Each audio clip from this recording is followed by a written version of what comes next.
What was I doing? Oh yeah.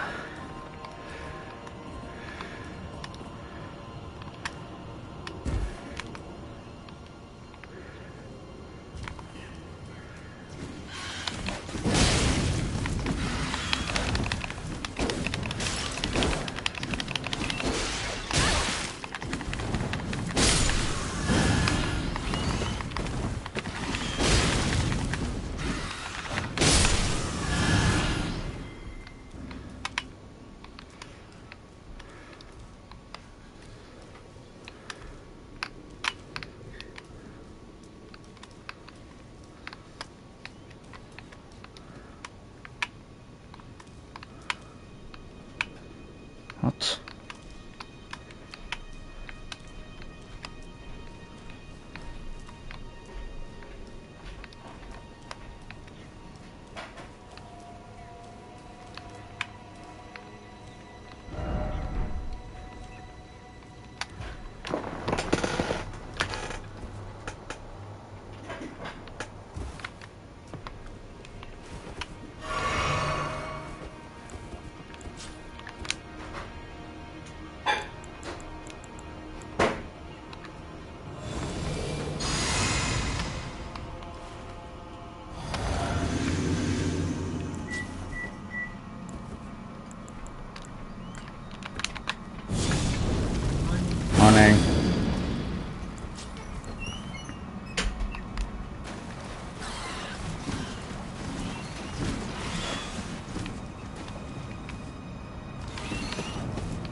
you go by it off the edge.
Please don't see me.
Oh, fuck.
Hmm.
are some summons I want to test out, so we could always do that.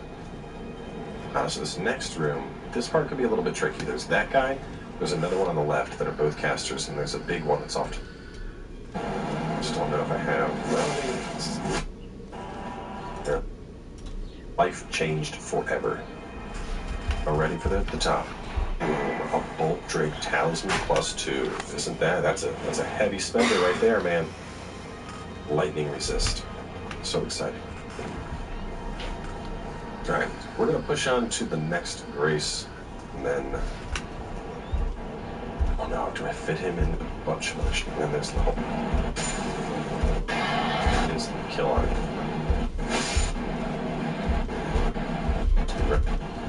Near instant kill on it, which probably is gonna happen. So I cast this just maybe... On to the next Grace, and then... Yeah, that one has... And then there's the whole Halley Tree. Yeah, no, one episode. So I have, also, if I want to add this episode, I'd be assuming that a near instant kill on it, which probably is going to happen. So I'll cast this just ready for the lightning.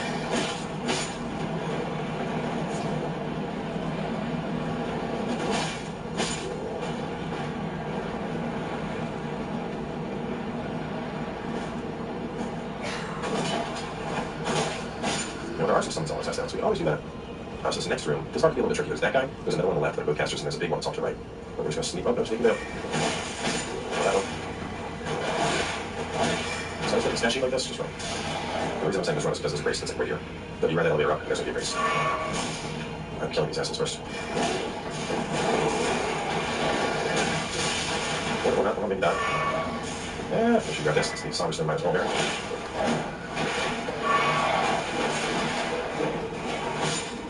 Hey, Lance. Those parts need to come back, so he's actually slowing, so no point in showing him right now anyway. There we go. There we go. Set out there, good race. That's where we will wrap things up. So there is still a, we're going to continue to area. We have 2 bosses and a hidden boss invasion, which is our final legendary armament. If you're going to continue, do not kill Malakath, the main boss. What is happening? Yo, welcome back to more Crumbling for Missoula, and it's time to go take on a hidden boss.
Some sun's almost out as we go on. Near is killing it, which shit can do. And lightning resist, so I'm saying. Alright, we're gonna push on to the next race, and then that'll be an episode, one episode, so that'll be assuming boost is grateful.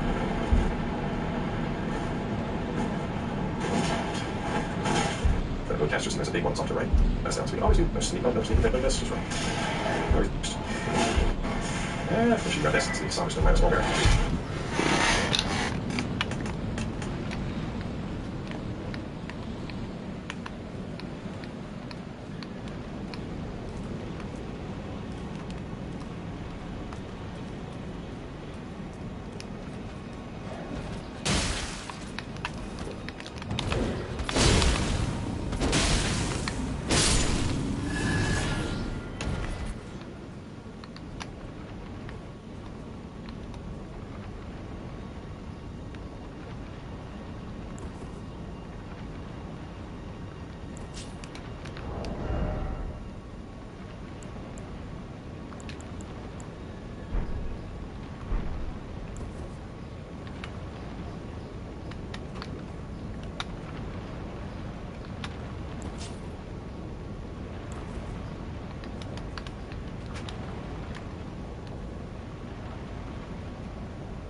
Oh, these hit way harder. What the fuck?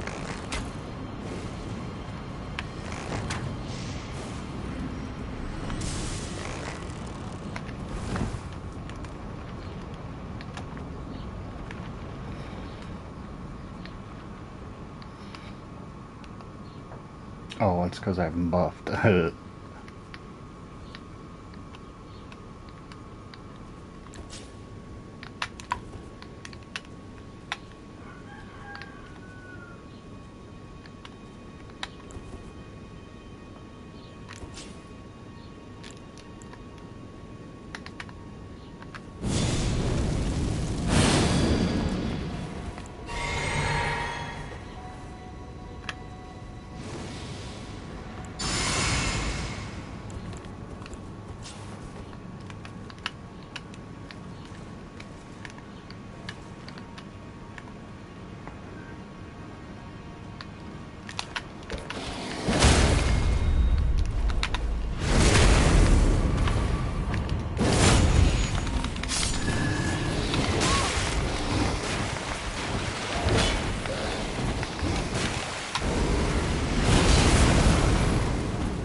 On back to more crumbling for Missoula, and it's time to take on a hit boss. Now, before we do this, we are going to want to spend all of our runes. This is definitely the kind of boss that's going to give you a run for your money.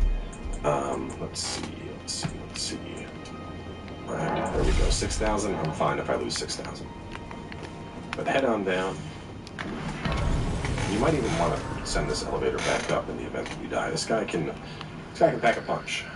We are about to go fight the...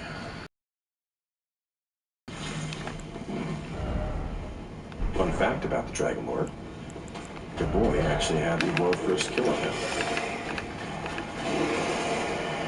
It's pretty nutty. Found this guy at the end of the Let's Play series on stream. When we looked it up afterwards, Steam showed 0% worldwide achievements besides my own. And then afterwards, someone was like, what about Xbox and PlayStation? And we looked, and the trophy dates I saw for those were also after my own, so... As far as I know, I believe I actually had the world first kill on him. Which, kill aside, honestly, the discovery of this guy was just amazing. Because he's by far, I think, the coolest dragon we've ever seen. He had the world, and afterwards, actually had the world first kill on him. It's pretty nutty. Found this guy at the end of the Let's Play series on stream. When we looked it up afterwards, calm down. Right, there we go. Let's runes. This is definitely... Now, before we do this, we are going to want to spend all... Let's lose 6,000. But head on down. You might even want to send this elevator back up in the event that you die. This guy can pack a punch. Now, we are about to go fight the very well-hidden Dragon Lord. Fun fact about the Dragon Lord, your boy actually had the world first kill on him. It's pretty nutty. Found this guy at the end of the Let's Play series on stream. When we looked it up afterwards, Steam showed 0% worldwide achievements besides my own.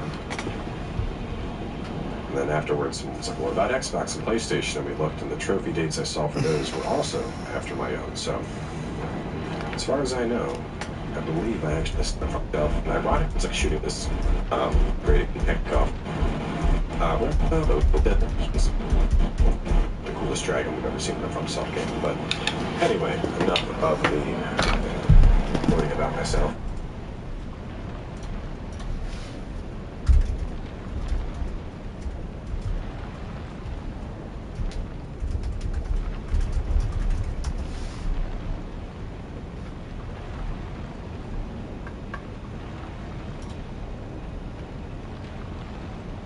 Hey, what's up guys? So today I'm doing my Dragon Lord boss guide.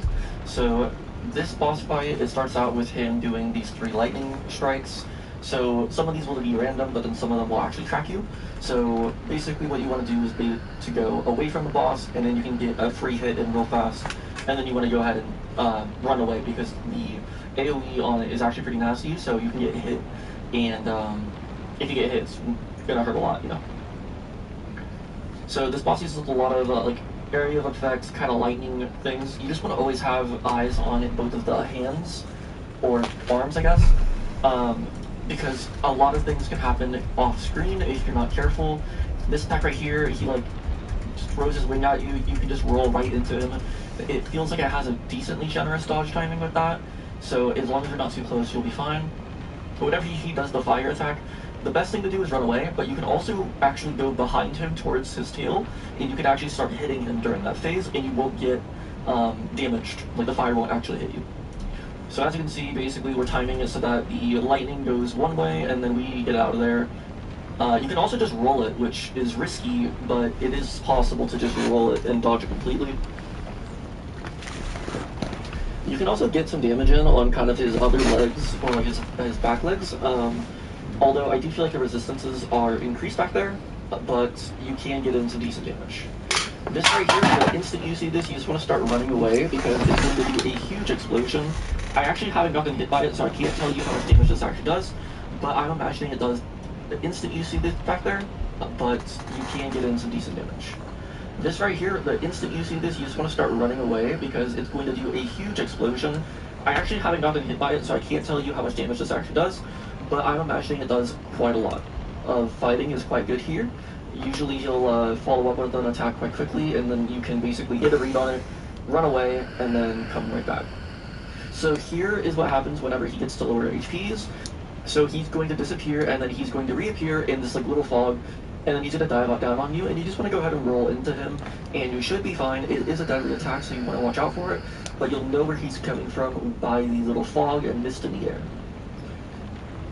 So nothing really changes here. It's the same old, same old. This fight is a pretty long one.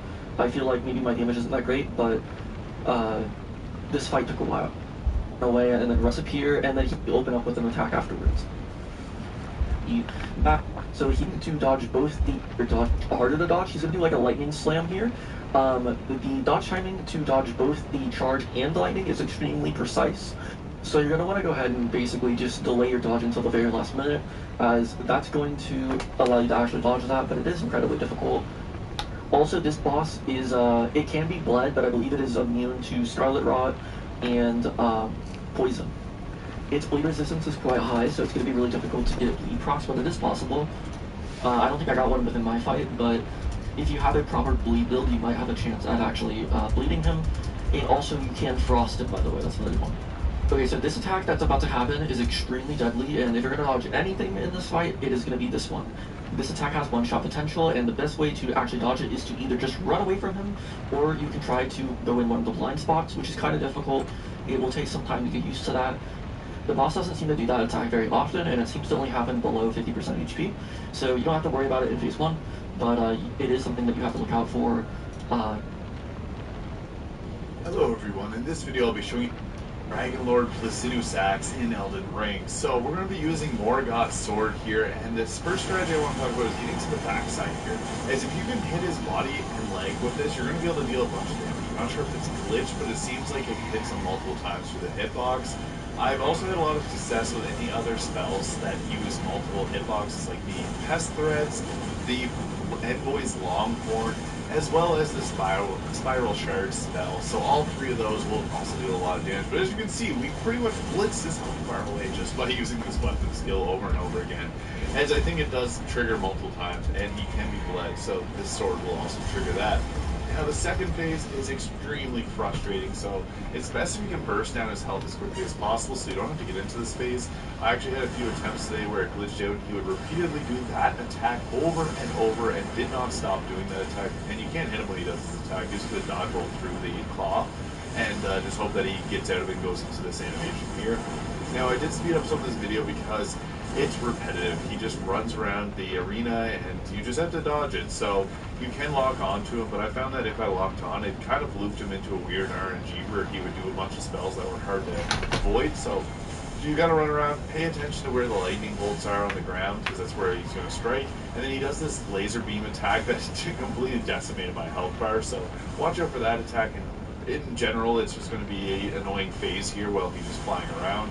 But eventually he will land down, and then you can get some hits off on him. So again, it's all dependent on RNG, but we want to get to the backside once again. So it's good to have the Mimic there to be able to hold aggro for us while we can wail away at his back legs.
Aww.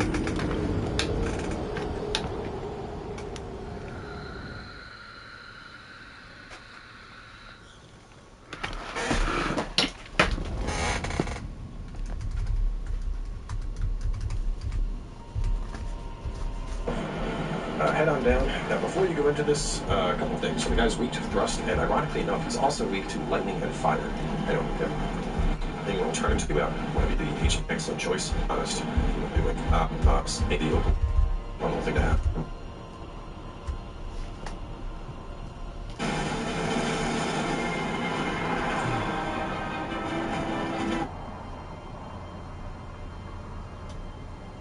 Finish my thought because I started going off about how much I.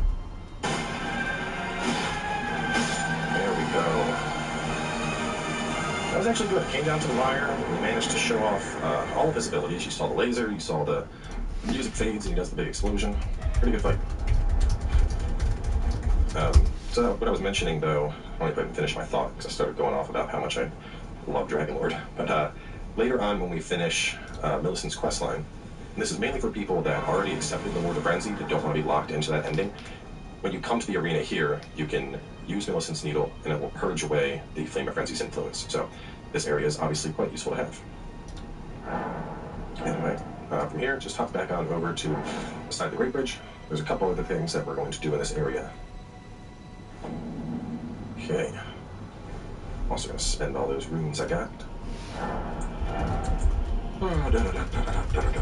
Mind.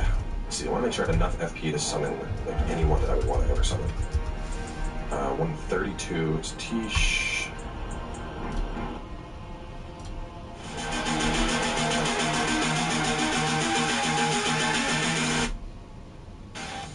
What is going on, Tarnished?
caster transforms into the Dragon Lord, and spews out a golden breath that violently flails around, damaging any enemy that comes into contact with the golden laser.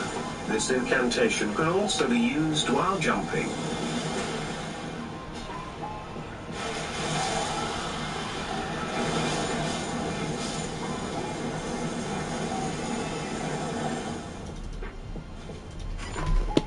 Real quick, this is my gear and stats for the review.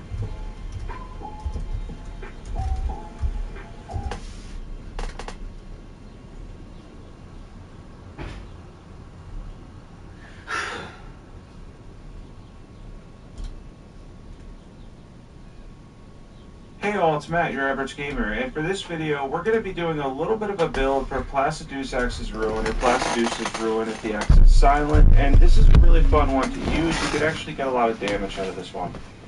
We're going to talk about how you're able to aim it, how well it does against bosses, mobs, etc., and how you can build around it to turn it into something really strong. We're going to start here with the mobs in the direction. So for mobs, it's just okay. The bigger thing here is that using the directional D-pad, you can actually aim this incantation. The initial explosion does lightning damage, and then the follow-up is all fire damage. So it goes without saying we're going to be boosting a lot of the fire damage, because the initial explosion part, you're not going to use that often. You have to be really close to use it, and you don't want to find yourself having to boost both lightning and fire damage. And that initial contact just doesn't do enough damage, even boosting it. I did try to boost the lightning damage initially, and I wasn't really that impressed. I was more impressed with the damage you get from the fire part, which is the main part that Placidus uses anyway. So, believe it or not, this is not a Dragon Communion incantation, and it is not a Dragon Cult incantation. There's no seal that boosts this specifically, so I did this basically on a pure faith build at rune level 125 using the Erdtree seal.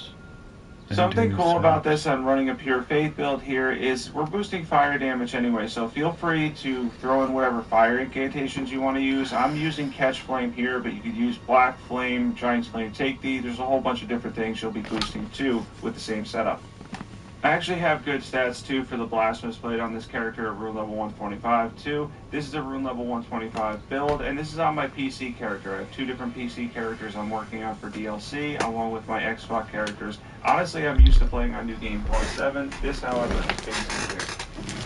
Yeah, it feels easier for sure, definitely playing on base 2 game compared to New Game Plus 7, which I'm used to. By the way, summons help a lot with this one. You know me, if you know my main channel, I don't use summons that often, but given how erratic it is, even when you aim it, if you use summons, you will have more fun. And that's what happened to me here. I was able to get enough of distraction. Keep in mind, the entire animation, I believe, is somewhere around 7 or 8 seconds if you time it, between 6 and 8 seconds, which is relatively long. So summons can absolutely help with your ability to cast this one. We talked about this before, but the initial burst is lightning. Some weaker enemies here, obviously, we're late game, we're going back and taking on the Bloodhound Knight, but just one hit with the initial cast. You can get around 1,500 to 2,000 damage with the initial explosion, which is lightning.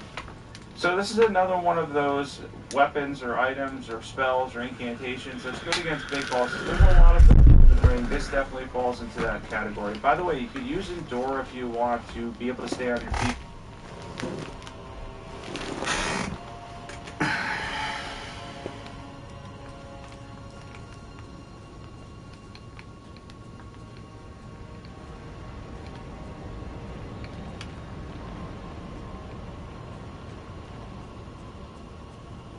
Wait, did I die? When did I die?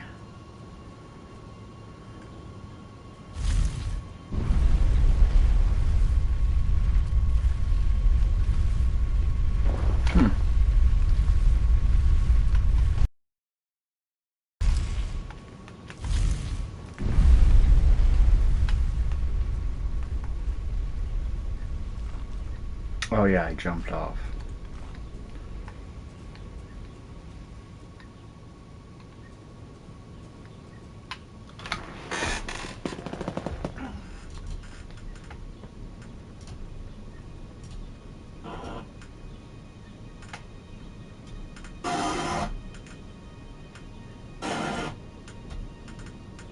Blade would be really good for me with that on. Look at that. It's crazy. I've been approaching spinning about all this up from hot speed. He's all up with Dragon. It's about a series on stream. Fun fact about the Dragon Lord. The boy actually had the world first kill of him. It was pretty nutty. Found this guy at the end of the Let's Play series on stream. When we looked it up afterwards, Steam showed 0% worldwide achievements besides my own.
Wakey, wakey, slime face.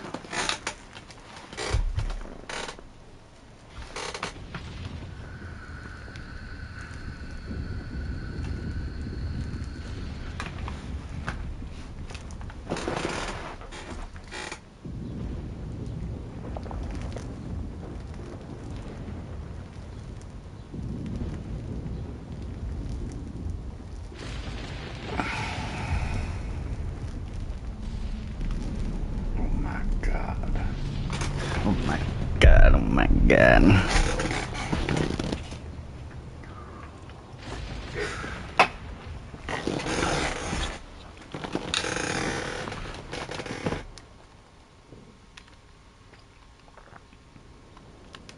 Oh, it gives me time to buff? How nice.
No. Just one shots you? God damn it.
And then afterward,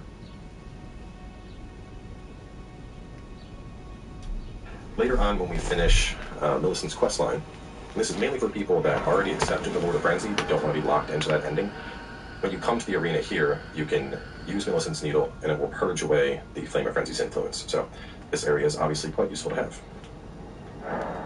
Anyway, from here, just hop back on over to beside the grate.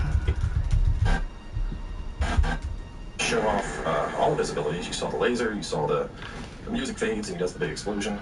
Pretty good fight. So what I was mentioning, though, I don't even finish my thought because I started going off about how much I love Dragon Lord. But later on when we finish Millicent's questline, and this is mainly for people that already accepted the Lord of Frenzy but don't want to be locked into that ending. When you come to the arena here, you can use Millicent's Needle and it will purge away the Flame of Frenzy's influence. So this area is obviously quite useful to have. Anyway, from here, just hop back on over to beside the Great Bridge. There's a couple other things that we're going to do in this area. Okay. I'm also going to spend all those runes I got. Mind. Let's see, I want to make sure I have enough FP to summon like anyone that I would want to ever summon. 132 is Tish. Right now it says it's buffed.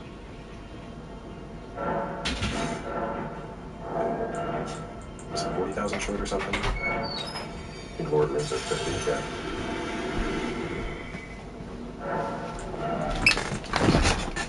$36, okay. That is enough.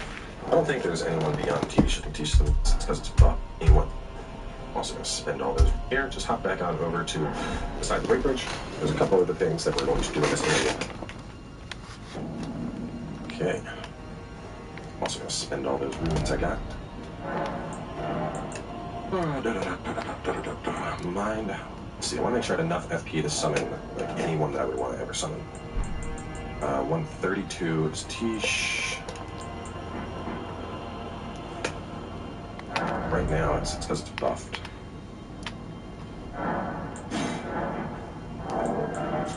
Was it 40,000 short or something? 36, okay. That is enough up to that high enough to tell. And then we're going to head on over to the line too. So, and obviously my FP is boosted right now, but that was the goal, so I wanted to get that high enough to tell. We're done leveling mind. But anyway, head on up here. And then we're going to head on over this way. There is a dragon dude up there. We'll get to him in a little bit. Don't worry about him. Now we're going to go over here and get you another legendary talisman and the final legendary armament. We're also done with the dragon, so we can take that off. We'll keep the meat on. You never know when you could use some exalted flesh. So she crafts them up too. There we go.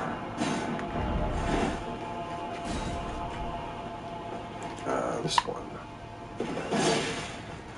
Got him. Let's see, one beast by the stairs, one around corner by a somber 8. Yes, let's go. There's a bunch of them that look like they're dead. Just hit lock on and you'll see the one that's alive. Came out. The somber 8. And then hit on down.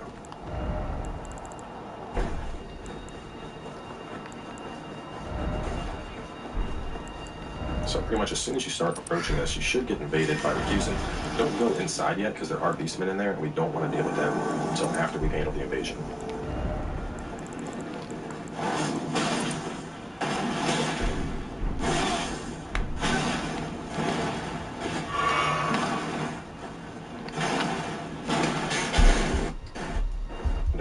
These on corner by a summer. Exalted flesh. Head on over this way. There is a dragon dude up there. We'll get to him in a little bit. Don't worry about him. Now we're going to go over here and get you another legendary talisman and the final legendary armament. We're also done with dragons, so we can take that off. I'm going to keep the meat on. You never know when you could use some exalted flesh. So she crafts them up too.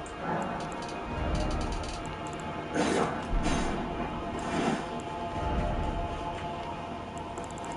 This one.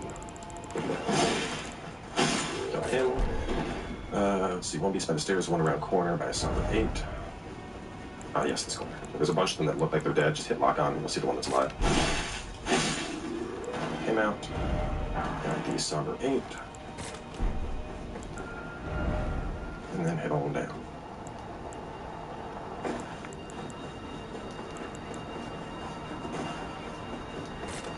So pretty much as soon as you start approaching this, you should get invaded by refusing. Don't go inside yet because there are beastmen in there and we don't want to... Let's see, one beast... And get you another legendary talisman and the final legendary armament.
Wait, heavy?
Also done with dragon, so we can take that off. We keep it locked on, you'll see when it's left.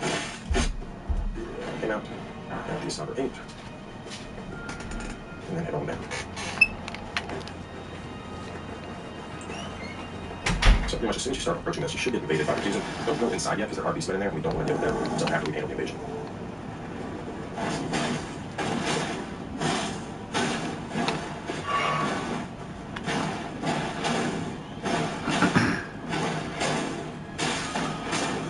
So taking him down is going to get you access to the full power set, the Blasphemous Claw, and the Power Receptor. Now right now,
No fucking 1 HP way.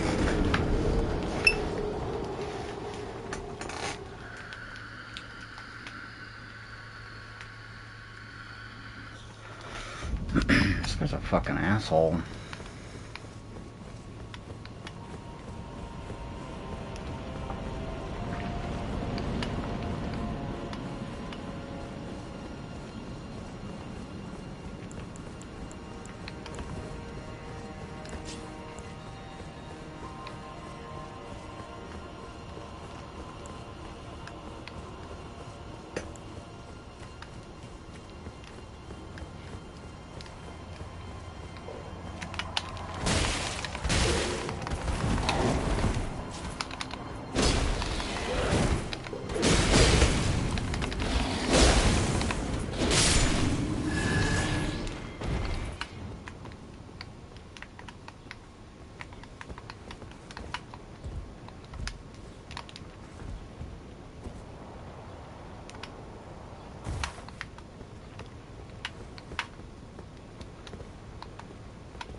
Blasphemous Claw, Devour Scepter, Beast Champion Helm. Holy fuck.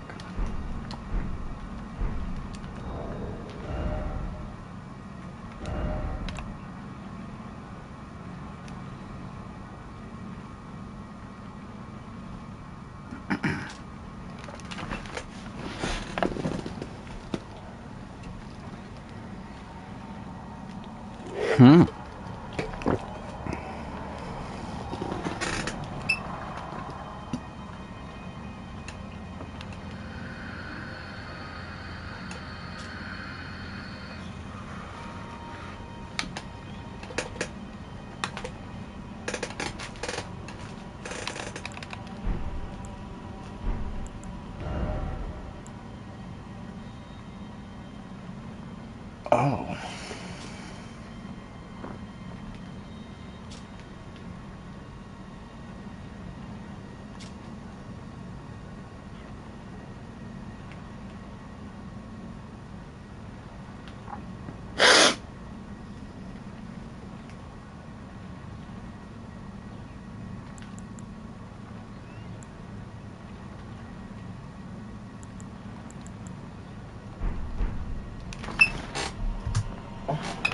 Check our weapons, grab the blue backplane, runes, iron, smoke, moon, both clips to devour scepter and gold border. So we now have all legendary armaments, and I noticed that the achievement did not pop. That's something going on 1.03. There's a couple workarounds that we can do. We're going to address those when we leave this area. So necessarily, if you have all the legendary armaments at this point, we just need to get it to not be buggy.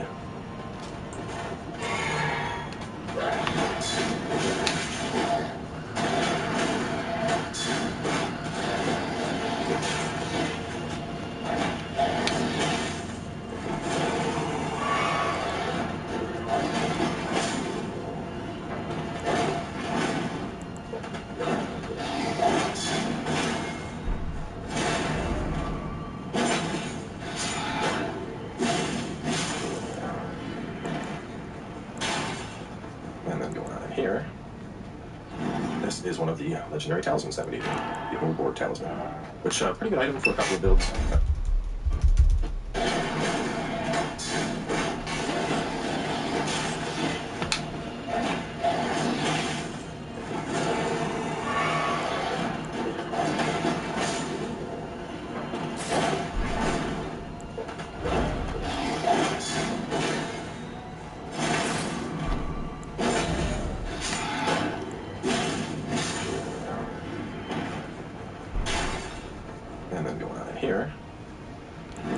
is one of the legendary talismans that we need. The Overboard Talisman, which pretty good item for a couple of builds. That's going to increase the duration of applied buffs. So, it's a 50% boost, which is pretty significant. Obviously, if you're taking a whole talisman slot, you need to have a very, very buff-centric build, otherwise it's not going to be worth using. But anyway, we got one of these dudes. You are familiar with them by now. A pretty good item for a couple of builds. That's going to increase the duration of applied buffs. So,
is one of the legendary talismans that we need. The Overboard Talisman, which pretty good item for a couple of builds. That's going to increase the duration of applied buffs. So, it's a 50% boost, which is pretty significant.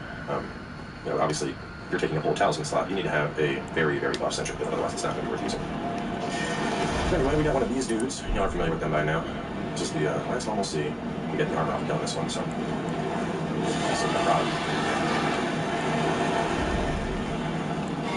There we go. So now that he's rotted, we're really bad at this. We probably just sit back at this point and let him just kind of die.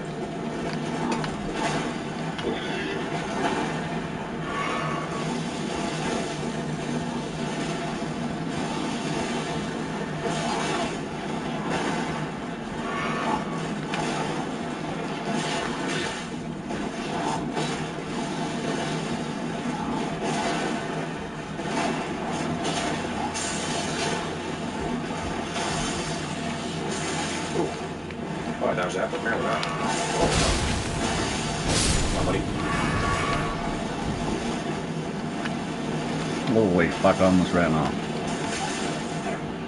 Got shield throw there.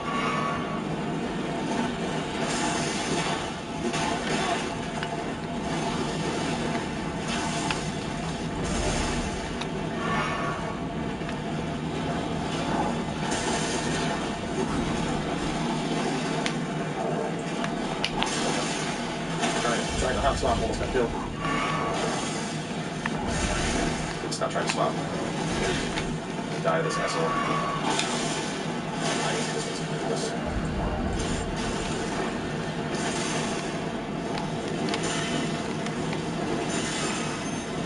One more? Oh, get it.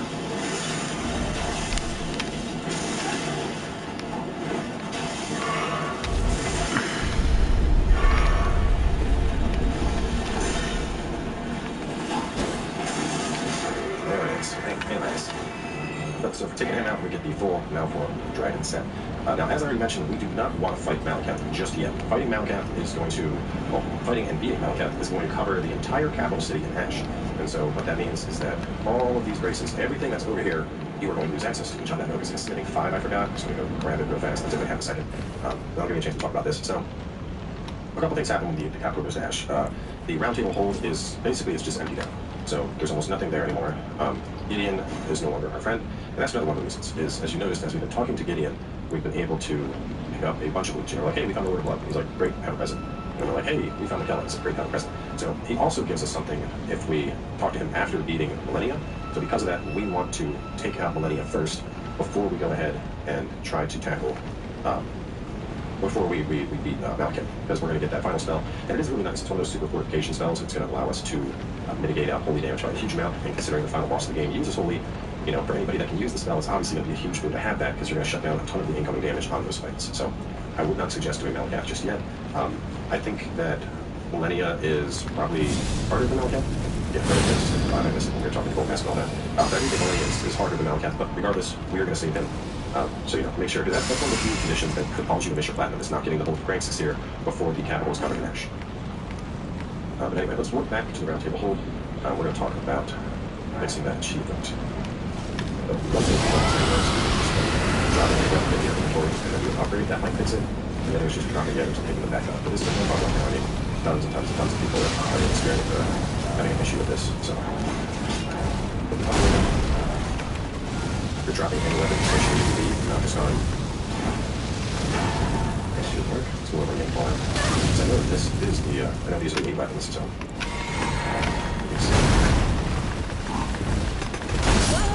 Fucking goddamn it.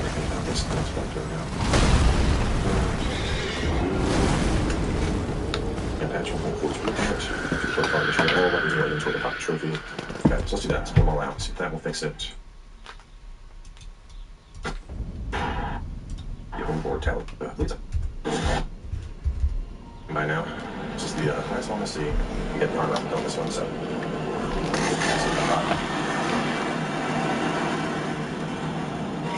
There we go. So now he's rotted. Really bad at this. You can probably just sit back at this point and let him just kind of die.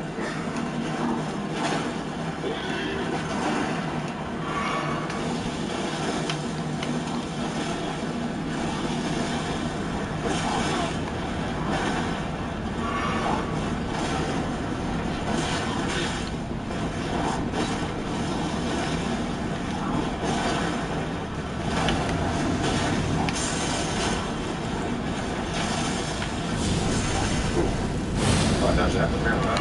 Oh, no. Come on, buddy.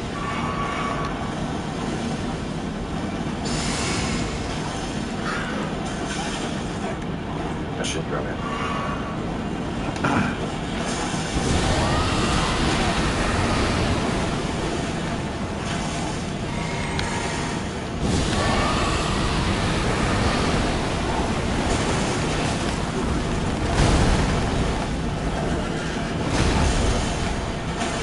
Hot swap, almost got killed. Stop trying to swap. Die of this asshole. This is ridiculous.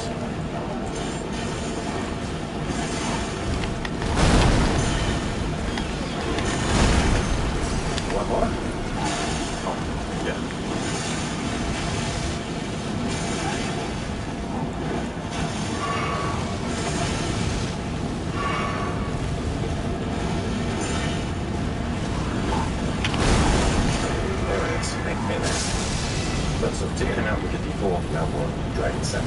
Now, as I already mentioned, one fight Malkath. Fighting Malkath is going to, well, fighting and beating Malkath is going to cover the entire capital city of Ash. And so what that means is that all of these races, everything that's over here, you are going to lose access to. Jump at this is 5, I forgot. So I'm going to grab it in a second.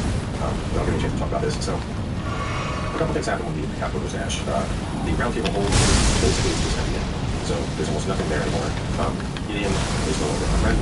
That's another one of the reasons is, as you notice, when we've been talking to Gideon, we've been able to pick up a bunch of groups. You know, okay, we found the word left, it's a great kind of present. And we're like, hey, we found the killing, it's a great kind of present. So he also gives us something if we talk to him after beating Millennia, because of that we want to take out Millennia first before we go ahead and try to tackle before we beat Malkin, because we're going to get that final spell. And it is really nice, it's one of those super fortification spells, it's going to allow us to mitigate holy damage by a huge amount, and considering the final boss of the game uses holy, you know, for anybody that can use the spell, it's obviously going to be huge for you to have that, and shut down all the incoming damage on those fights. So I would not suggest doing Malkath just yet. I think that Millennia is probably harder than Malkath. Yeah, very good, just I missed when we were talking Cold Nest and all that. But I do think Millennia is harder than Malkath, but regardless, we're going to see him. So you have to make sure that's one of the few conditions that could fall to the initial platform. It's not getting the whole francis here before the capital is covered in ash. Very good, let's work back. We're going to be able to we're going to talk about that. That's the damage. The one thing you notice that works is drop it, pick it up, but and then upgrade. That might fix it. Or it's just dropping it. This is no bother. I mean, it's great for having an issue with this. So, you're dropping any weapons, just make sure you leave and not discard. There's another thing about this. Now it's marked right now. Yeah, patch 1.4 is per minute. To report competition of all weapons are inventory pop trophy. So let's do that. Let's pull them all out. See if that will fix it. So in particular, we have that. I will find. Oh, okay, there we go. Yeah, it's just, I don't know. It's been buggy. Yeah, so just pulling one back. Just to go through them. Of course, Night Flame, Devour Receptor. Golden Order Greatsword. Dark Moon Greatsword. 4. 5 is Crafted Blade. 6 is Ruins. 7 is the Eclipse Shuttle. And then 8 would be the Devour Receptor, which we just added. And those are 9 Bolt Graces. So, real fast, I want to talk about this because there also seems to be some confusion regarding certain items. There's one hand. If I want, that's a good example. That's an example of one. That's an example of one. I think the other. I think that might also have a border. So there's more than just legendary items that have a gold border when you pick them up. So I have a couple of these on the ground. See, that one is blue. That one is gold. Black Knight is also gold. But despite that, if we look at them, there's nothing in this description that says it's a legendary. So basically, gold doesn't mean like, hey, it's legendary. It can also apply to things that are just unique. But so, if anybody's telling you like, hey, actually, you need to get the Black Knight for the Godslayer's Greatsword. No, that's incorrect. It's not true. I just always have shipping back to our inventory with the achievement of course. Anyway, with that done, let's go over here. Let's talk about Class Deus Ex's Remembrance, because, oh man, this was pretty arduous.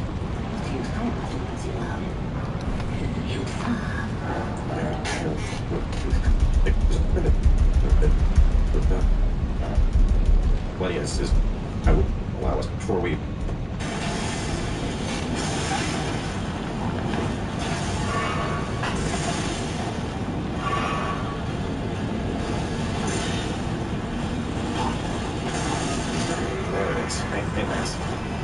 So taking him out, we get the full mouthful of Dragon set. Now, as I already mentioned, we do not want to fight Malkath just yet. Fighting Malkath is going to, well, fighting and beating Malkath is going to cover the entire capital city of Edge. And so what that means is that all of these races, everything that's over here, you are going to lose access to. Jump that notice. It's, I think 5, I forgot. I'm just going to go grab it real fast. Let's see if I have a second. But I'll give you a chance to talk about this. So, a couple things happen when the capital goes to Edge. The round table hold is, basically, it's just emptied out. So there's almost nothing there anymore. Gideon is no longer our friend, and that's another one of the reasons, is as you noticed, as we've been talking to Gideon, we've been able to pick up a bunch of loot. You're like, hey, we found the Word of Blood. And he's like, great, have a present. And then we're like, hey, we found the killing. He's like, great, have a present. So he also gives us something if we talk to him after beating Millennia. So because of that, we want to take out Millennia first before we go ahead and try to tackle before we beat Malkath, because we're going to get that final spell. And it is really nice. It's one of those super fortification spells. It's going to allow us to mitigate holy damage by a huge amount. And considering the final boss of the game uses holy, you know, for anybody that can use the spell, it's obviously going to be a huge boon to have that, because you're going to shut down a ton of the incoming damage on those fights. So I would not suggest doing Malkath just yet. I think that Millennia is probably harder than Malacath. Yeah, right over here, this is Smithing 5. I missed it when we were talking Gold Mask and all that. But I do think Millennia is harder than Malacath, but regardless, we are going to save him. So, you know, make sure, because that's one of the few conditions that could cause you to miss your platinum, is not getting the bulky Grants here before the Capital's covered match. But anyway, let's work back to the ground table hold. We're going to talk about fixing that achievement. But one thing people have been saying works is if you just like drop it, pick it up, put it in your inventory, and then do an upgrade, that might fix it. And the other is just dropping the items and picking them back up. But this is a known bug right now. I mean, tons and tons and tons of people are having an experience or having an issue with this. So put an upgrade in it. If you're dropping any weapons, make sure you do leave and not discard. That didn't work. Let's go over and yank them all out. So I know this is the. I know these are the 8 weapons. So let me see. There's another thing about this. Now it's bugged right now. Yeah, patch 1.04 is broken it. So report flying, make sure you have all weapons in your inventory to pop the trophy. Okay, so let's do that. Let's pull them all out. See if that will fix it. So in particular, we have that. We have Iron Flame. Oh, see, there we go. Yeah, it's just, I don't know. It's been buggy. Yeah, so just pulling one back. But just to go through them, of course, Night and Flame, Devour Receptor, Golden Order Greatsword, Dark Moon Greatsword, 4. 5 is Crafted Blade, 6 is Ruins, 7 is the Eclipse Shuttle, and then 8 would be the Devour Receptor, which we just added in, and those are, 9, 4, 3, 6. So, real fast, I want to talk about this, because there also seems to be some confusion regarding certain items. There's one. That's a good example. That's an example of one. That's an example of one. I think the other, I think that might also have a border. So there's more than just legendary items that have a gold border when you pick them up. So if I leave a couple of these on the ground. See, that one's blue. That one is gold. Black Knife is also gold. But despite that, if you look at them, there's nothing in this description that says it's a legendary. So basically, the gold doesn't mean like, hey, it's legendary. It can also apply to things that are just unique. But so, you know, if anybody's telling you like, hey, actually, you need to get the Black Knife or the Godslayer's Greatsword, no, that's incorrect. It's not true. As you saw, we just had to shift things back to our inventory and the achievement for us. Anyway, with that done, let's go over here. Let's talk about Classic Deuce Axis Remembrance, because, oh man, this was a pretty hard choice. New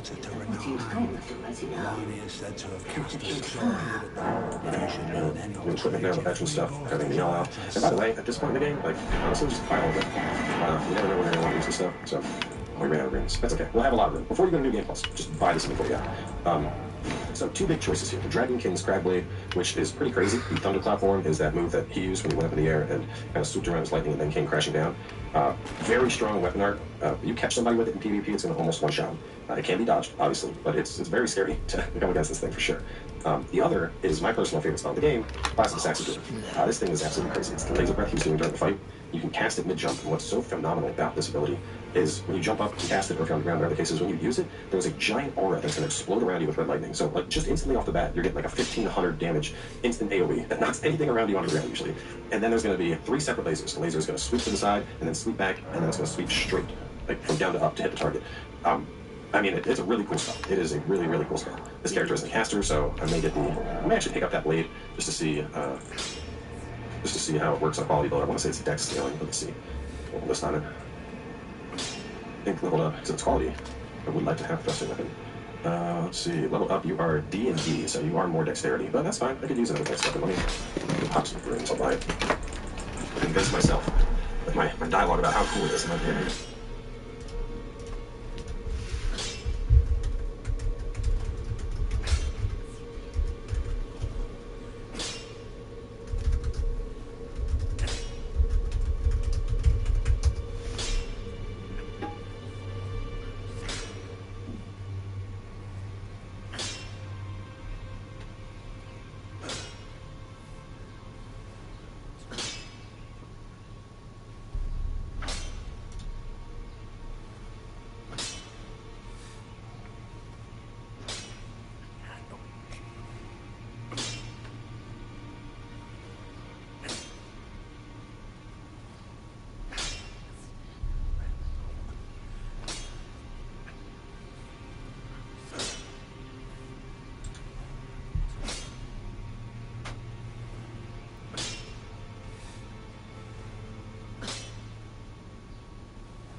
son. Pretty cool weapon. You don't get that. I did. No favorite spell. Buy this inventory guy. Oh, we have veteran stuff. Having the pillar. We have that. We have Iron Flame. Oh, there we go. Yeah, it's just, I don't know. It's been buggy. Yeah, so just pulling one back. But just to go through them, of course, Night and Flame, Devour Scepter, Golden Order Greatsword, Dark Moon Greatsword. It's 4. 5 is Crafted Blade. 6 is Ruins. 7 is the Eclipse Shuttle. And then 8 would be the Devour Scepter, which we just added. Those are, 9 Grants. So, real fast, I want to talk about this because there also seems to be some confusion regarding certain items. There's my hand. I'm trying to find one that's a good example. That's an example of one. That's an example of one. I think that might also have a border. So there's more than just legendary items that have a gold border when you pick them up. So if I leave a couple of these on the ground, see that one's blue, that one is gold, that is also gold. But despite that, if we look at them, there's nothing in this description that says it's a legendary. So basically, the gold doesn't mean like, hey, it's legendary. It can also apply to things that are just unique. But so if anybody's telling you like, hey, actually, you need to get the Black Knife or the Godslayer's Greatsword, no, that's incorrect. It's not true. As you saw, we just had to ship things back to our inventory and they achievement for us. Anyway, with that done, let's go over here. Let's talk about Classic Deus Ex's Remembrance, because, oh man, this was a pretty hard choice. What do you explain with the words enough? Hit far. Yeah, new equipment now, the veteran stuff, having the yell out. And by the way, at this point in the game, like, honestly, just buy all of it. You never know when you're going to want to use this stuff, so all your have rooms. That's okay. We'll have a lot of rooms. Before you go to New Game Plus, just buy this inventory guy. So two big choices here. The Dragon King's Cragblade, which is pretty crazy. The Thundercloud form is that move that he used when he went up in the air and kind of swooped around his lightning and then came crashing down. Very strong weapon art. You catch somebody with it in PvP, it's going to almost one-shot him. It can be dodged, obviously, but it's very scary to come against this thing for sure. The other is my personal favorite spell in the game, Classic Deus Ex's Ruin. This thing is absolutely crazy. It's the laser breath he was doing during the fight. You can cast it mid-jump, and what's so phenomenal about this ability is when you jump up and cast it, or if you're on the ground, in other cases, when you use it, there's a giant aura that's going to explode around you with red lightning. So, like, just instantly off the bat, you're getting like a 1500 damage instant AoE that knocks anything around you on the ground usually. And then there's going to be 3 separate lasers. The laser is going to sweep to the side, and then sweep back, and then it's going to sweep straight, like from down to up to hit the target. I mean, it's a really cool spell. It is a really, really cool spell. This character is a caster, so I may actually pick up that blade just to see how it works in a quality build. I want to say it's dex scaling for this. I think the B will go for the exact condition. I might be able to poke from behind my shield with this, which would be great. Anyway, Xander's Raft. Go do Jar Baron. So hop on over to Jar Baron. We should be able to continue his quest line now as well, since Alexander's wrapped up. This quest line's a little goofy to me. The exact conditions. Oh, I can shield poke from behind my great shield with this. That's awesome. And I might be able to. This isn't free. Since I only have 7, I'm not. Yeah. Go Jar Baron. So hop on over to Jar Baron.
should be able to continue. I should put this too, which would be great. Anyway, we want to go do Jar Baron, so hop on over to Jar.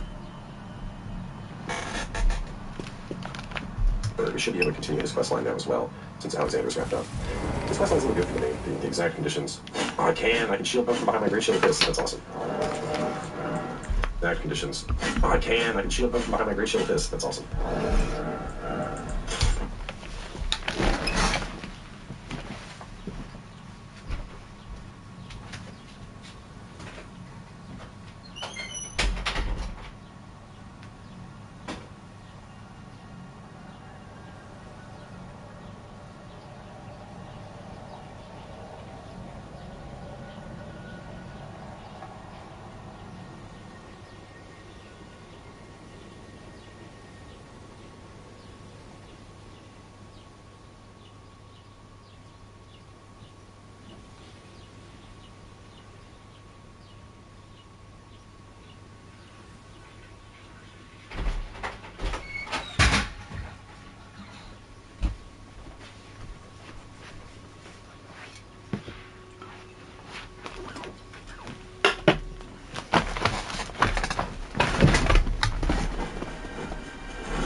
Aha, there's Jarbird.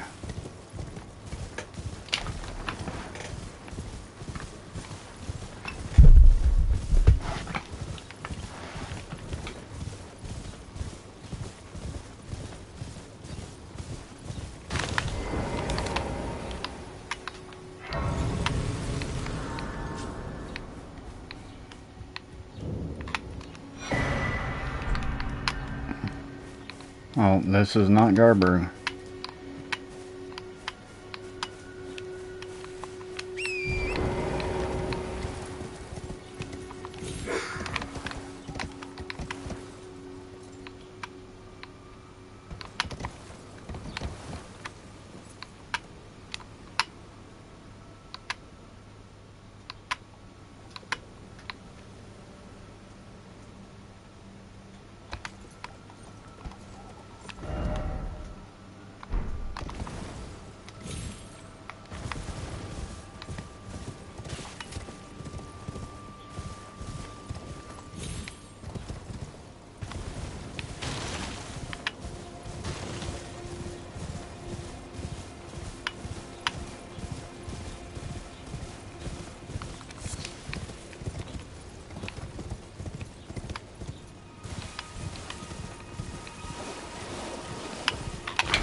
battle system that I wish.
Hello, Cos.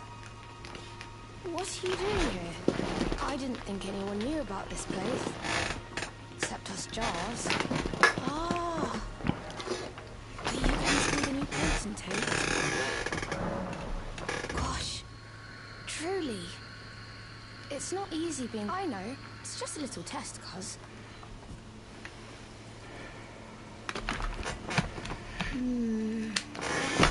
Your skin isn't so smooth, is it? You need slick, slidey hands to be potentate, you know? I'm sorry, Cuz. But I don't think you've got what it takes. What a shame.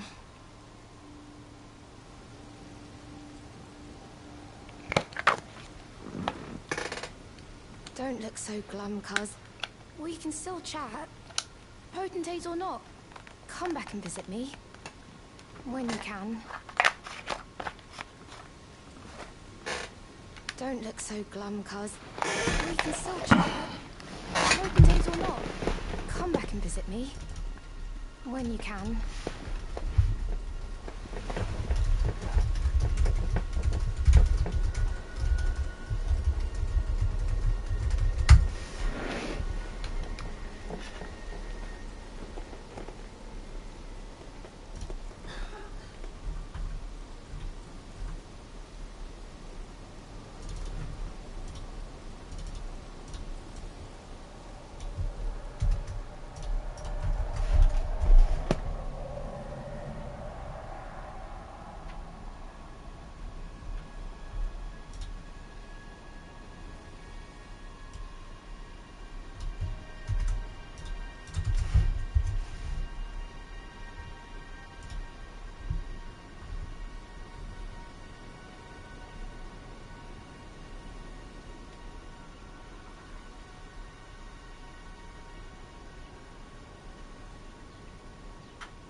In this Elden Ring video, I'm going to be showing you why whips are the best weapon in Elden Ring.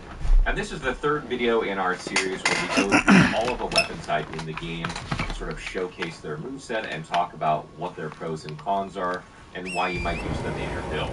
Before I get into each of the 6 whips themselves, however, the first thing I want to talk about are whip styles of play and how you might play when using the whip in Elden Ring. There are really 3 styles of play available to the whips. I'd say 2 of them are, pretty consistent, and the third one you might use in some cases. And these are dual-wielding whips, usually in some sort of status effect setup where you're trying to hit rapidly with whip in order to set bleeding, or maybe bleeding in some other status effect. The second style of play is really using a whip in your offhand with some other weapon type in your main hand, and this is really one of the weapons that I can do that with. You don't typically do that with a lot of weapons in this game, but this is particularly popular in PvP where you can catch enemies off guard because the moveset of the whip is rather erratic and hard to predict and has rather large hitboxes sometimes because of the wide swings that it does, and sometimes enemies have a hard time adjusting between one weapon and another weapon when using this in your offhand. And lastly, the other style of play is something sort of like a spell whip build, if you will, where you're using like the Dragon Communion Seal in one hand and a whip in the other, or using some other sacred seal in your hand in the case of the 2 fire scaling whips and casting incantations with these sort of setups. Of these, I think dual whips is probably going to be the most popular. I think a lot of people have used incantation builds in general or some sort of hybrid build. And I think, whips have a rather unique moveset, so I think most people will probably lean into dual whipping. But then probably second to that is some sort of, spell whip build where you're using a whip kind of as your backup weapon while you're mainly casting incantations. And then lastly, I think is probably the most advanced style of play is holding a whip in your left hand and using it, or your right hand, and using it as an alternative to mainly attack with your weapon. The pros of the whip weapon in general are that it tends to have longer reach than most every other weapon in the game. And additionally, it has rather wide hitboxes, meaning that if there are like a lot of enemies grouped up, you can typically hit most of them with one swing of this weapon, which is something that is not true of a lot of weapons in the game. Additionally, a couple of them have fantastic Ashes of War, and a couple of them have bleeding buildup, which is great if you're trying to do a status effect build. The cons of this weapon are that the vast majority of them are found very late in the game, meaning that you're not going to be able to use them for the vast majority of your playthrough. They also tend to attack slower than a lot of weapons in the game, and their combos are quite slow, probably putting off a lot of players from using them in general. The other thing that I want to mention here is that they have a rather limited selection of Ashes of War, and there aren't a lot of them to choose from, and they also begin with kick in most cases, which is not great. I do want to mention a couple of Ashes of War that are very good for whips, though, just to give you an idea of what you could use, since there are not that many great ones. The first one is Thunderbolt. This scales very well with dexterity. Whips in general scale well with dexterity, so this is a very good option. Flame the Redmanes is also very good for whips. The stagger damage on this is incredible, which is, one of the weaknesses of whips. The downside here is that you cannot critically strike with whips, so that you're not going to be able to do like a critical attack when you stagger enemies. However, you can keep swinging into them, so you can still get a lot of damage out of it. Another good option is either Determination or Royal Knight's Resolve in order to boost your one-hit attack damage. Again, these weapons have very long range, so it's not hard to get a one-off attack and then back away if you want to be playing a little bit more cautiously. Or you can put on Bloodhound Step here and just dodge for days. Moving on to the unique whips in Elden Ring, the first one is the Magma Whip Candlestick. The Magma Whip Candlestick shares the default moveset of many other whips and deals physical and fire damage. It's one of the lightest whips in Elden Ring, weighing 2.5, and requires some points in strength, dexterity, and fate in order to wield. The pros of this weapon are that it cannot be parried. It has higher attack rating than all non-unique whips except Keen or Rumi. It does both fire and physical damage, which makes it benefit from Flame Grant Me Strength doubly. And Sea of Magma also does both physical and fire damage, making it benefit from Flame Grant Me Strength doubly. And lastly, Sea of Magma is arguably the strongest weapon skill of all whips. The cons of this weapon are that it has the shortest range of all whips. It has no bleed buildup on hit. It's found relatively far into the game by doing Patch's quest line in Volcano Manor, and is missable. And lastly, it cannot perform critical hits like backstabs or riposts. Summary: Magma Candlestick Whip deals very good damage for a whip, and its weapon skill Sea of Magma outperforms Flame Dance in terms of overall damage because the lava it spews also deals damage to enemies standing in it while you continuously hit them. You can also hold down L2 to keep swinging your whip, only stopping when you run out of FP or are interrupted, even being able to walk while doing this. This allows you to take advantage of talismans like Winged Sword Insignia and Millicent's Prosthesis, even though Godfrey Icon has no impact. The biggest issue with this weapon is that it has poor range compared to other whips, and you might miss more often than you think because nearly every other whip has a shared longer range, and you might be used to the distance when fighting. The styles of play available to the Magma Candlestick Whip are somewhat limited because it scales with faith and dexterity. This means it's not ideal for casting incantations, nor is it ideal to use shields since you'll have no strength, though you could use a medium shield for block. Moving along to the non-unique whips, the first one is... Next up we have the Thorned Whip. And those are the two dialogues we're waiting on. Is Jarbaron talking about how he wishes that Diallos was stronger, and Diallo's talking about, don't pity him. And with those two pieces of dialogue, this place should advance. It might be similar to Stormvale, where it's like we might just have to rest time to force it to advance. But let's try passing more time. There, which means that we're good. Or I will even prove it. Alexander enters item. So now you got double bleed whips if you want them. Yeah. Why? And thanks. And that, my guess is 3 to 4 episodes to get through all of that. And then after the Howling Tree, we're going to go to the Round Table Hold. What is happening, y'all? Welcome back. And here we are at Mukella's Halo Tree. Now, of course, we got the Dragon King Scragblade. This thing is pretty crazy. 723. It's the only one that we have up in the 700s, so really nice. But anyway, right at the start here, very first thing we're going to do is just kind of run on up this branch. And be careful here. You should get blasted off by these dudes with the horns. There we go, Stone Sword Key. Yeah, back up.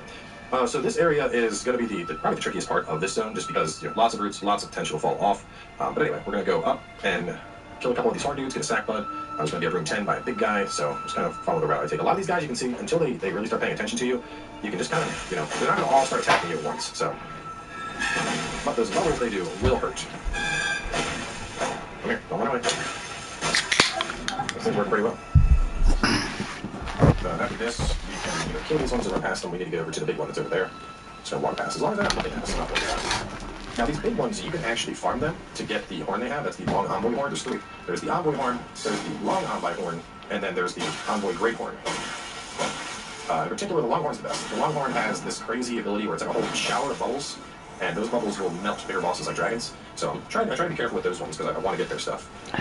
The other ones, those get and kill them. But anyway, we got the rune ahead, so we're going to go ahead, drop, and then up past the ants. Okay, so we'll do all the ants first.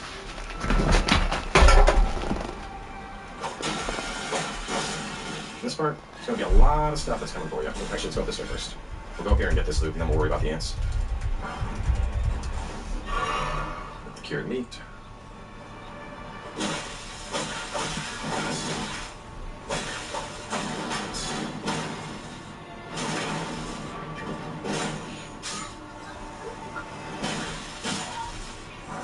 Okay.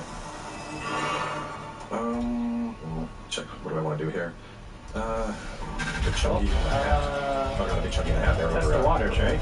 So we'll grab those loots because we take that. That'll take us right back to the start. But let's get this guy in the hat done first. So we better take these ants out now.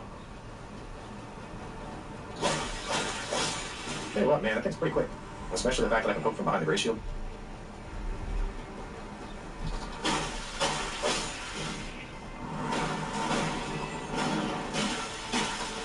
The only way you're doing this, and what I mean by this is, constantly blocking while poking, keep an eye on your stamina, because your stamina is going down as you attack, and that's the #1 way you'll get killed playing like this, is you're just poking and poking and poking and not paying attention to the fact that you have no more stamina to keep blocking. And 1 more ant kill. 2 more ants. Oh no! Please don't throw me off the ledge. Oh man, that was almost really bad. I gotta get the red dragon lightning on this too. So this next part, just be a little bit careful. We're going to jump across. And we're going to do that jump trick so we have a little bit of momentum on us. Stone Sword Key. We're going to run up and take down these.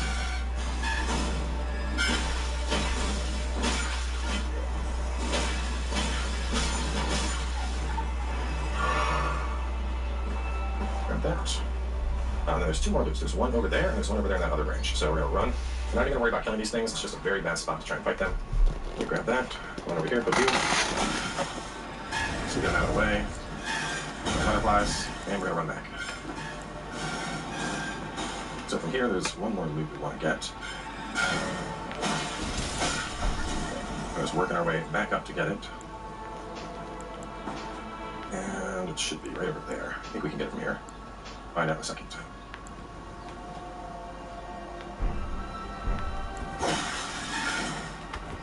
kind of a sketchy fall, but we made it. Typically, you would just drop and get this from the grace, so if you die right there, not a major concern.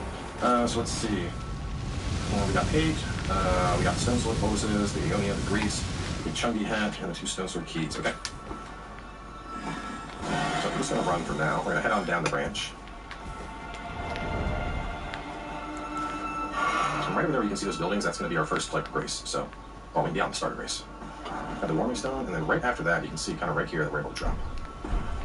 So we're going to drop down. Then you want to go kind of quick. This other one is shooting big bombardments at you.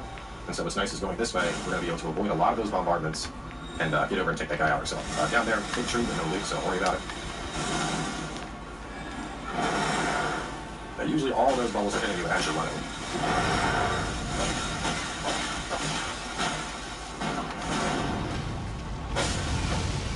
So get him down.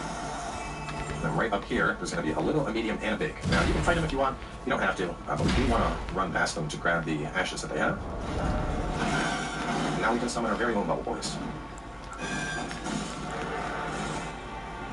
Which are not bad. Those bubbles have decent tracking. They do holy damage. In this zone, they're not going to work that well because, you know, it's holy damage, and most of the stuff here is resistant to that. But they can put in some work. Grab the lost ashes of war. And we're going to run back to where we killed that big boy. If you want to farm up any of these weapons, obviously, you know, arcane, increase your luck, all that stuff. These things are going to try to inflict rot. It's not a huge concern. We're going to be back at Grace in a little bit. We're just going to grab the Newman room, and we're going to grab the Flaming Bolts. And then we're going right on over there, and you can see the ladder. So we're just going to tank through the rock. We might need to heal once, but we're almost there anyway. Alright, that's probably the hardest part of this initial section, at least. This is an elevator that we're going to get a little bit later. It'll be a shortcut back to this Grace that's like pretty much right before the boss. Okay. So as we proceed forward, there's going to be 2 beastmen. There's another big one that's like up and above. We'll take care of him in a second. Folks.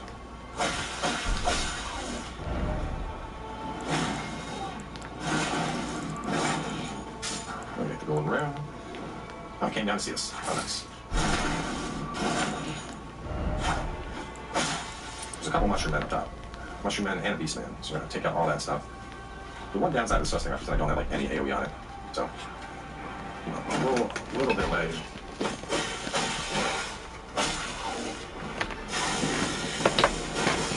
Oh no!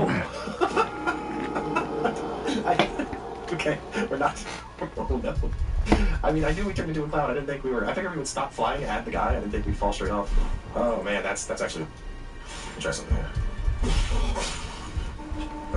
Y'all are gonna block. We got a big boy over there. I'm gonna jump from. There we go. Before I do any more multiple ambushes that are gonna try to happen, there's a dude. You can see one right, but he tries to run.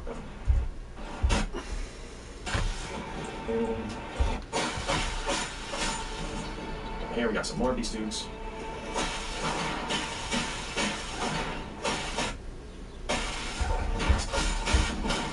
This next part, we're gonna swap up to this, which I have that new annoying bullshit. Yeah. Go back up this window. Don't raise attack. I'll have no weapons. Right in this room, it's on our head. The last one. It's an ambush, so. And now we're just gonna proceed on over this way for some loot and a grace. Alright. Well, messed up, level if we can. We need to get my guns higher. So we're going to be working back with some stuff that's over there, but it's easier to do what I want to do over here first. So, you can see over there we have one of those little guys.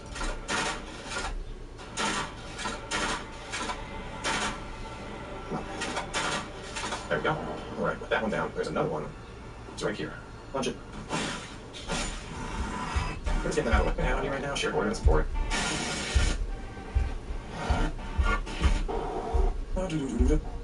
There's a brace of ballists, so yeah, even down, you just stop.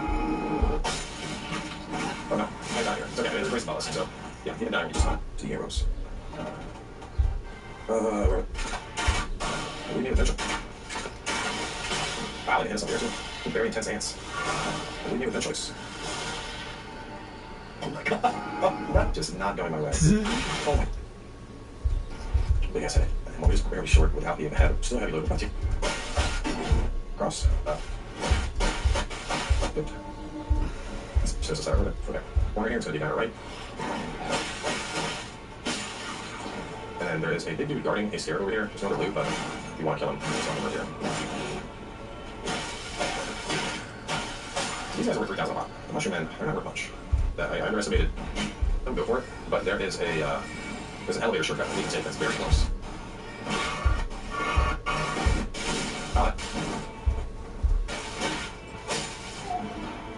With them dead, we got some loot over here. We got the loot that's right on the bridge that we ran past. And then right over here we have an elevator that will take us on back.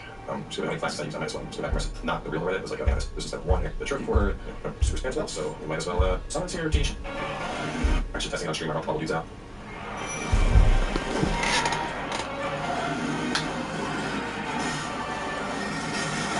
Swords are black. Make armor on this build. It's the downside of using like the world's biggest freaking shield is you don't have to wait to do the armor. It's not bad.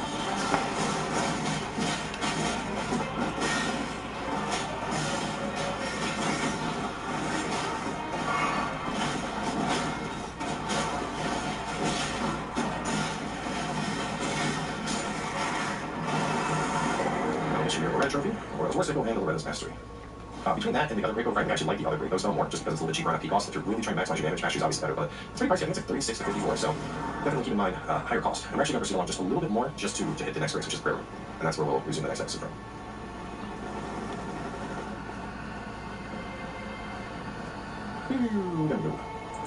Any of these? I'm going to use a single of my breaths without having a reactive. I'd like to have Dragon Ice, only because I want to have Frostbite for the Millennium encounter, but I think I can probably be able to get Frostbite off my shield. Yeah, over here we get another plus 25. Like I said, you're going to be finding tons of these things, so do not be shy about, like, upgrading weapons. The other thing is, if you're not 100% on a weapon, take it plus 24, and then, like, you know what, I like this. I'm give it that all to 25 rating. And we got a Holy Grace, one Clean Rot Knight to talk to, one Clean Rot Knight to fight, and then we have Millicent. Hello. Oh, ah. Okay, listen, I see that you are not a fan of what I am doing. I get it. Unfortunately for you, my shield is no! Attack. It's the fierce nature of that, so I get my shield every time.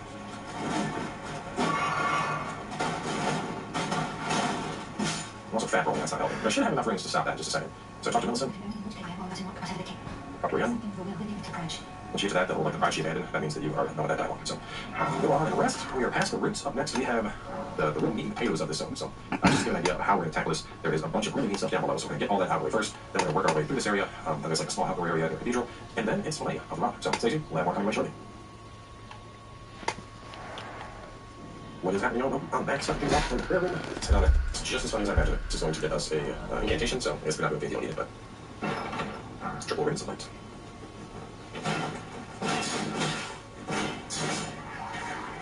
That is what we want to fight next. The big boy is already down looking at us. So we'll run along this, kill right over here, or there's big one weapon, just rot ones. It's just up at 9. Down about 8, do not have Frostbite real fast here. Looks like I'm better off lead. I'm not sure the beta I'm saying with. Frostbite on the please. 4, nice cool.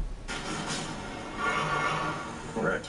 And down now, we rotten stack as a reward, nice cool bomb stick, and a somber ancient giant smithing stone. So here we're going to jump down here. Don't move just yet. Just open that, go inside. Over here we have the American Source Seal, another one of the legendary talismans that we need. So this next area, there's a lot to get through. There's a lot of remnants that I'm going to be fighting, so go with whatever you're most comfortable fighting with. Against the remnants, I'm going to copy this. You can also bring a summon along, so Medic Tish, whatever you think is going to work out best for you. Go through. Okay, so there should be 2 remnants initially.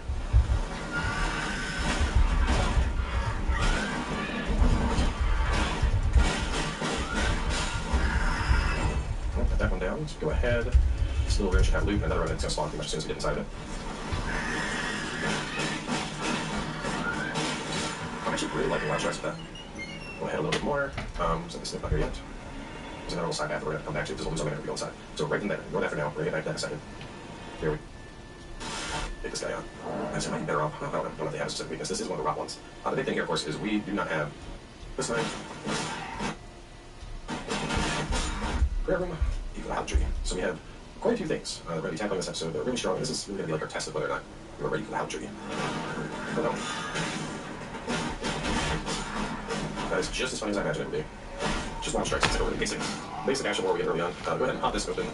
This is going to get us a incantation, so I guess we're not doing big deal yet, but triple and stuff like that.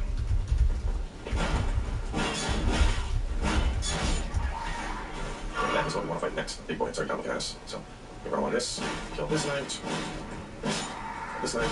I'm gonna use the hammer for a lot this time, just because it'll zone. Right over here, let's go and jump across.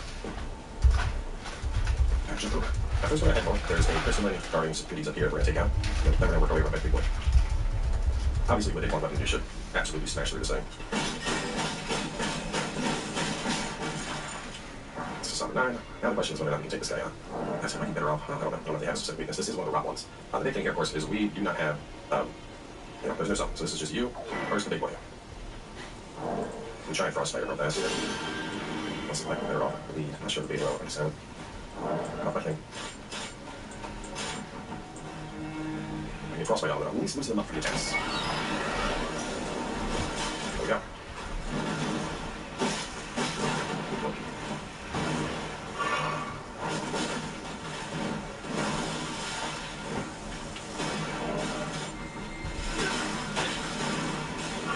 Okay, spell berries. If I actually spell berries at a time. What is happening, y'all? Welcome back. And here we are at Frutada. What is happening, y'all? Welcome back to more crumbling for Missoula. It's time to go take on. You know, there are some summons I want to test out, so we can always do that.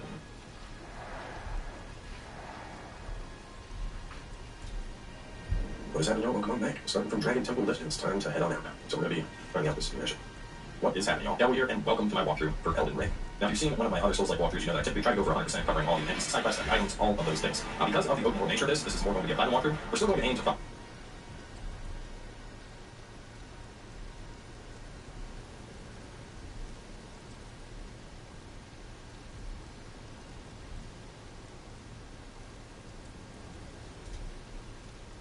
What is happening, y'all? Welcome on back. So from the inner consecrated snowfields, make sure it's nighttime, and then right on over there, just to our southwest, you can see a caravan.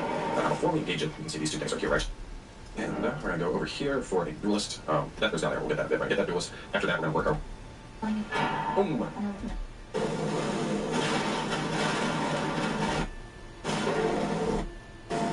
The trick, though, is once you get close to it, it's not concerned anymore. Huh. Oh, that's right. The arms are part of the cloak, and you just see when you remove it. Yeah. So, you need to wait, like, let's bleed. God, I hate this thing so much. Okay, that's also okay. Back to Dina. Okay, so we're gonna hop over here. Oh, there, we'll get that a bit, right? Get that duel. So, see how we do it. And it's really bad. I have them both going. So I'm guessing the face got boom. It's gotta be do. So now we're against by far most of them over here. Which is like the actually just off of that massive blast. So yeah, this thing is by far most annoying. Here. People die, keep both out there. So this part kind of sucks. The other thing's like, oh, hey, look at that. So, anyways, we're not doing very much. So you are not getting those screws of great axe.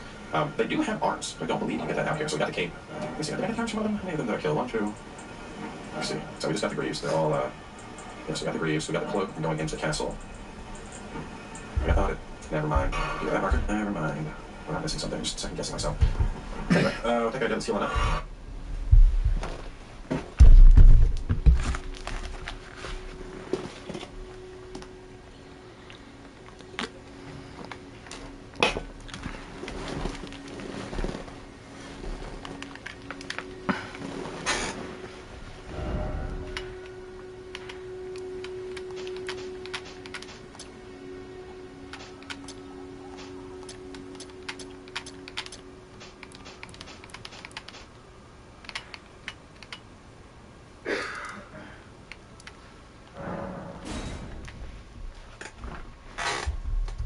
That marker.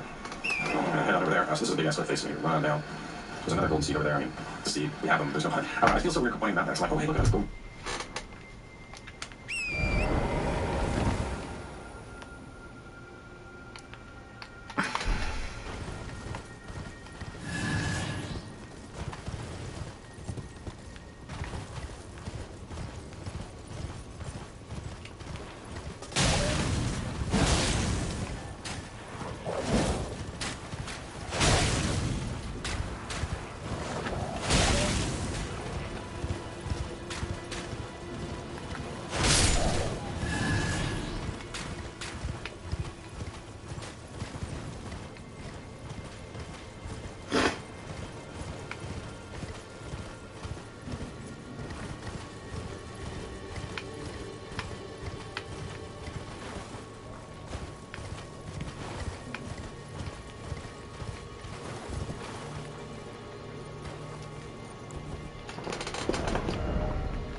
See if you can get that max for like 4 episodes now.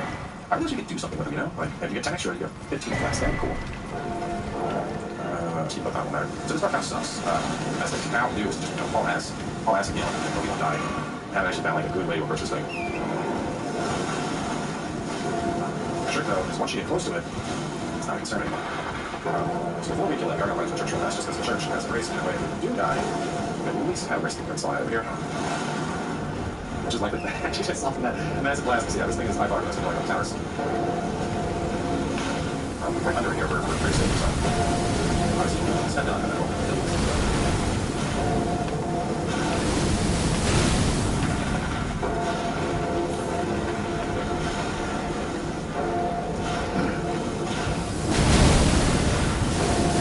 Try to.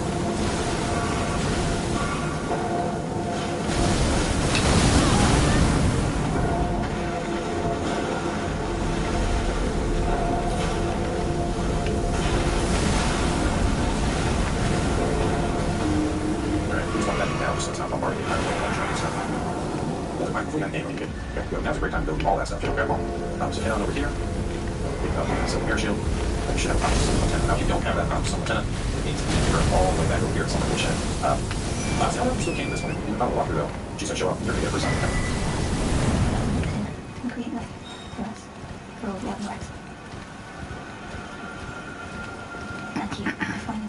Boom. So that's not considered something that I was just that's just let's go ahead and level it. Plus not getting fresh nights last night. Over a day where you're about to be able to kill fishes. We just here. I want to try it. The gold is what makes the giant point explosion, so we want to try it out and see how that works. There's some curiosity thing.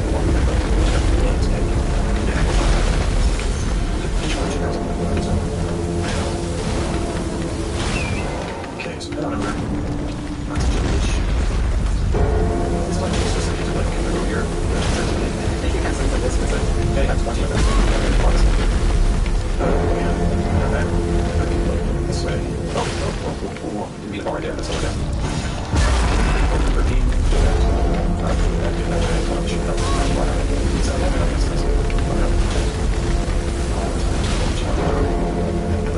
Jump tights. So there's someone else over there. There's also a big basically.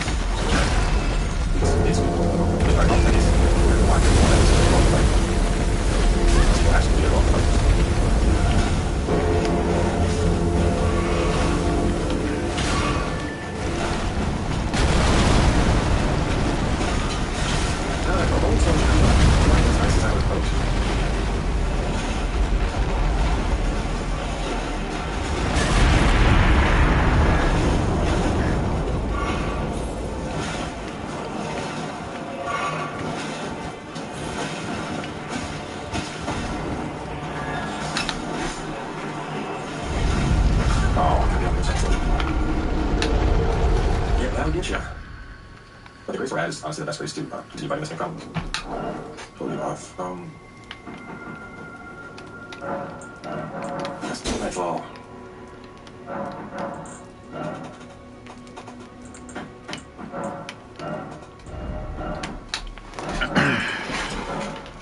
Crouch charge is fine, but I really like that one. Yeah, I just need to fight unlocked. Getting a secret, right now.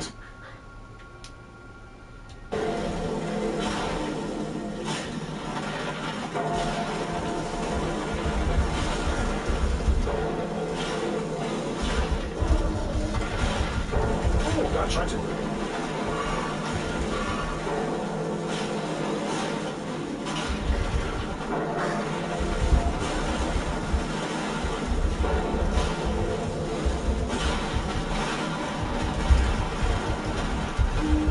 Alright, we just want to let them down just so it's not bombarding the entire world. I'm trying to do stuff.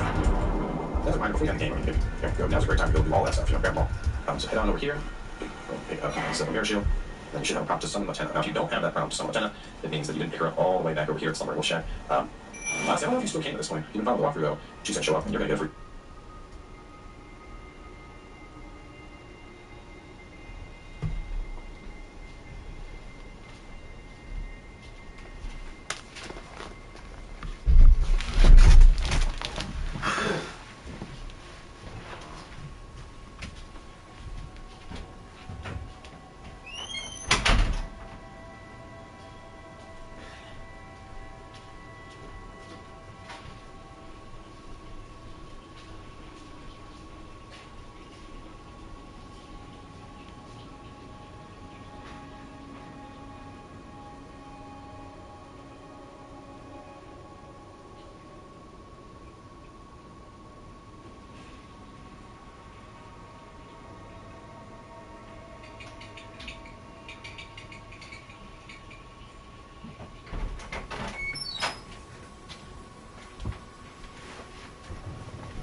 Free something, The okay? sister of ours. Let the blessing drop within and create life for us, for all the Elden Ranks. Thank you. I finally Boom! now that my old job and then you maybe. So that wraps up our quest line. Let's go through Summer 10 out of it, which is a very nice place. Let's go ahead and level before Deathbird. Plus, I'm gonna make it a fresh night. The last thing I want is it rolling over today, right when I'm about to get my kill. And then we'll go Ashes, test something out here. Grab Sunbright Wolfshack. Summon Lieutenant. Now, if you don't have that prompt to summon Lieutenant, it means that you didn't pick her up all the way back over here at Sunbright Wolfshack. Honestly, I don't know if you still came at this point. If you didn't follow the Lieutenant, it means that you didn't pick her up all the way back over here.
Not everyone can tell.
What? Somewhere, we'll check. Honestly, I don't know if you still came at this point. Even following the walkthrough, though, she's gonna show up and you're gonna get a free summon. I don't know if you still came at this point. Even following so much, it means that you didn't pick her up all the way back over here at somewhere, we'll check. Honestly, I don't know if you still came at this point. Even following the walkthrough, though, she's gonna show up and you're gonna get a free summon. Let the blessing drop within and create life for us, for all the Admirals. Thank you. I finally. Boom! I will drop it and then we may. So that knocks up our quest line to every summary 10 out, which is very nice, of course. Let's go ahead and level before Deathbird. Also, I'm gonna make it a fresh night. Last thing I want is building over today, right about to get my kill. And then we'll go Ashes, test something out here. I want to try it, because Golden Lane is literally a giant holy explosion, so we want to try that out and see how that works on the Deathbird. More personal curiosity thing than a walkthrough thing, but I mean, we're at the end of the game, it's okay, we can have a little fun, right? Pinch more than 2,000, but looking good still. Okay, so head on over. Lots of jetty dish. This is why it feels so silly to be like, okay, I'm gonna go over here and get a Trans Lily. And you have sounds like this, where it's like, hey, I have 20 of them. You're never gonna need to farm this again. Oh boy.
Like that. And if you look over this way, so you're like, okay, I'm gonna go over here. Lots of jetty. You can have a little fun, right? Inch more than 2,000, but looking good still. Okay, so head on over. Lots of jetty dish.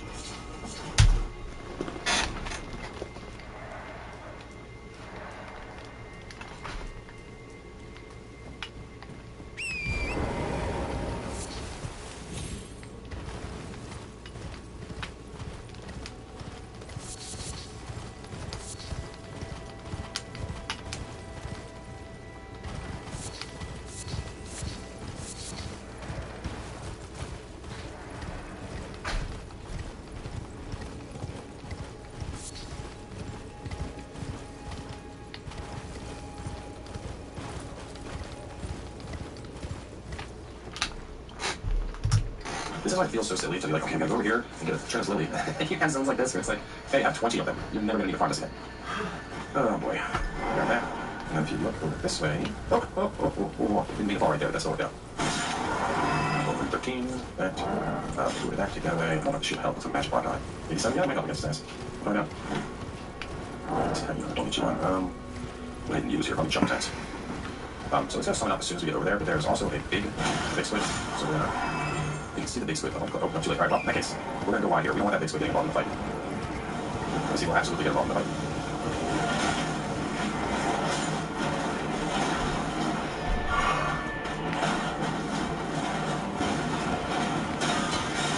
Now that for a holy explosion, that wasn't quite as nice as I would have hoped.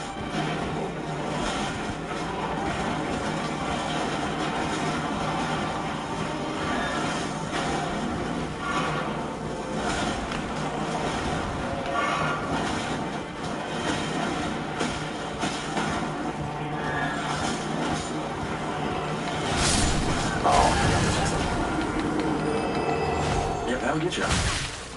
But your Brad is honestly the best way to keep this thing from. Hold off. Until nightfall. Thanks. So it's gonna summon up as soon as we get over there, but there's also a big squid. So we're gonna. You can see the big squid up on the. Oh, no, too late. Alright, well, in that case, we're gonna go wide here. We don't want that big squid getting involved in the fight. See, we'll absolutely get involved in the fight.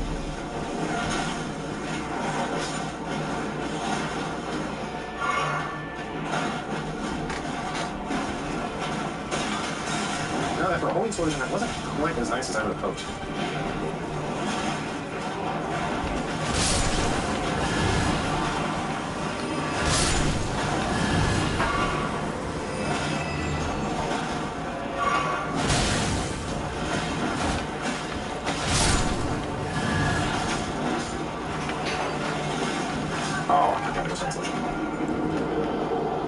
That would get you. But the great Brad is honestly the best race to team fighting this thing from.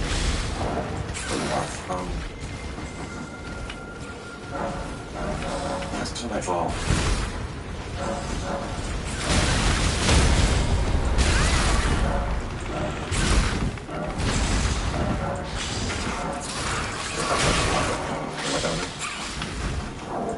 Yeah, he's fighting a lot. Getting secret way on space definitely helps a lot, but beyond that, better off just fighting this thing completely unlocked. No relying on the shield. Very much a back to basics type encounter for me.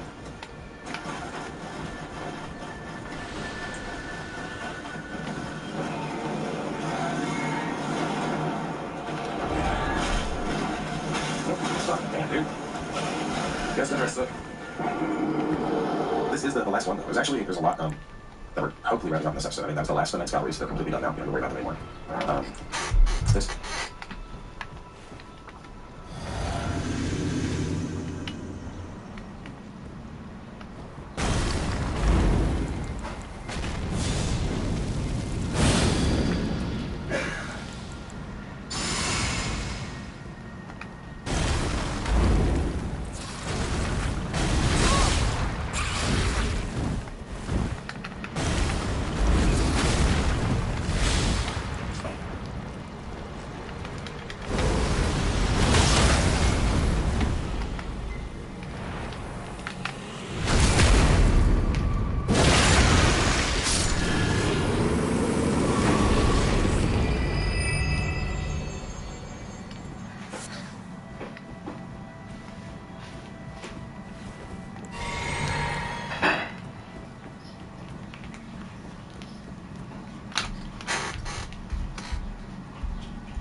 Will absolutely get involved in the fight.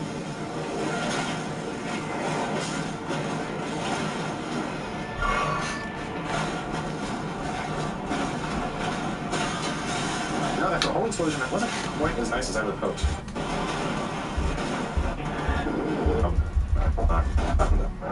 A lot, so honestly, do this. Just have a very brief window of either. Hi.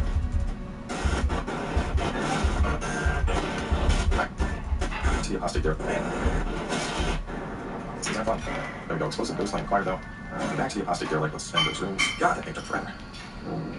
Part of me wants to just like chop some of it out, but really have to downplay the challenge of that bastard. Pull over, break it. Going down from there. Right here is a teleporter to the blood zone where I'll be grabbing that. There's an invasion here that can trigger, but I don't. One point, but thanks for what is happening? I'm back here, consecrated zone food again. Looking to wrap up this area in general this episode. So I got some marks. We're going to be running over some runes over here. Well, probably runes, so like rune buildings. Over here we have the organics runes. We get the spell right there. There's some standard loot around, but spells, stones, key, some loot over here where that invasion would happen. We're going to get. But after we grab that, we're just heading on into that tunnel. So let's get started. We're going to do all that stuff, and then after that, we're going to head on over and knock out Medina. So, lots to cover. I mean, I was hoping to get this all done last episode, and I might have been able to. That game effort didn't give me as much trouble as it did, but you know what? It's the final effort of the game. Pretty if you want that. For starters, I could have had a fully upgraded weapon. That probably would have made a difference, but that's beyond the point. That effort's always done there when it's actually. We're just going to grab that. That helps against frostbite bleed. Nice little light in there. Oh! And that is why I did not stay there for long. So, right down there is access to the tunnel. We're not going in there just yet. We want to do the ruins first. So, as you run through this place, lots of stuff here will do frenzy. Even these trolls will do frenzy. You can also get a near infinite amount of IA blocks here. Here, jump over. There we go. Now the good news is we're about to get new frenzy spell, so I've made people out there. I'm sure you're excited. The bad news is honestly it's not as good as the base spells we already have. So this is unendurable frenzy. It is very similar to. I don't think I have. Let me see how my spells are stored. I don't think so. Well, anyway, it's very similar to the other frenzy, flamer frenzy that we have. But the thing is, this one does like a secondary explosion where it shoots it all over. I mean, it says it can be cast in motion, like walk slightly while you do it. So basically, it's flames of frenzy and then a frenzy that goes all over the place after the fact. But for the FP cost and how poorly the follow-up attacks actually connect, it's really not worth using. Under very specific circumstances, like, you know, you climbed underneath the boss and you were able to get off, like it's like a dragon or something, yeah, it'll be really well done. But against most enemies, you'd be better off using Frenzy. So, you know, it's worth trying out, but just don't, you know, I don't know. I know I sound like a negative Nancy, but I remember I got it and I was like, yo, new Frenzy ability is gonna be so cool, I can't wait. And then it just turned out to not be that good. And it was a pretty sad moment because I was all about Frenzy on my first playthrough. I thought it was the coolest thing in the world. Hey buddy. So around. There's a couple like stray boots that we can pick up around here on this. Go. I thought there was like a rune item somewhere. Yeah. Go through that little hole. We got that. Got the rune items. Oh, we didn't get the rune items. Was it inside of you? I don't know. Well, I'm not going to waste too much time. I know there's a bunch of stuff out by the tree, so let's head over to our fourth marker. So I'll also point out, a lot of these late game zones, it's not worth fighting all these things. These enemies are like super deadly. It's weird, like the legacy dungeons going through, you know, the blood zone, the Hallowed Tree zone, stuff there is fine. You're going to fight through all of those enemies, you're not going to have an issue. But like the world zones for both here and Mountaintops the Giants, they're just insane.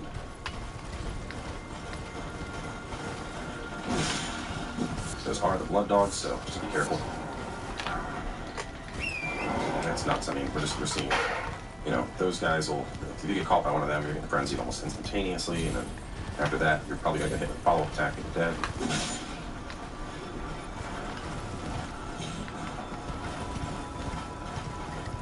And I think we got what I wanted here. So obviously there's a ton of rime crystal bugs around these trees out here, so you need that for whatever reason. Just load on up. We got the smithing aid, and we got the thing about the dogs. I think that's it. Where's teleporter? Return to the ruins. North side has a stone sword, rune 10. Middle has a building jump from the frenzy. South passes the talisman. So there is a rune 10. I'm somehow overlooking over here.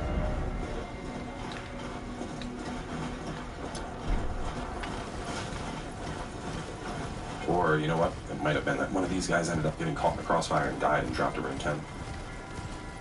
So I'll take one more look and then we'll just go, because we're going past all this and going to the tunnels anyway.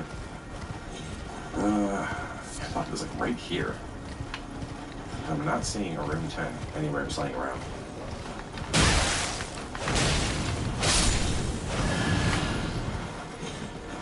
I read that it was on this first set of the ruins. I just don't sort of keep, which is right there.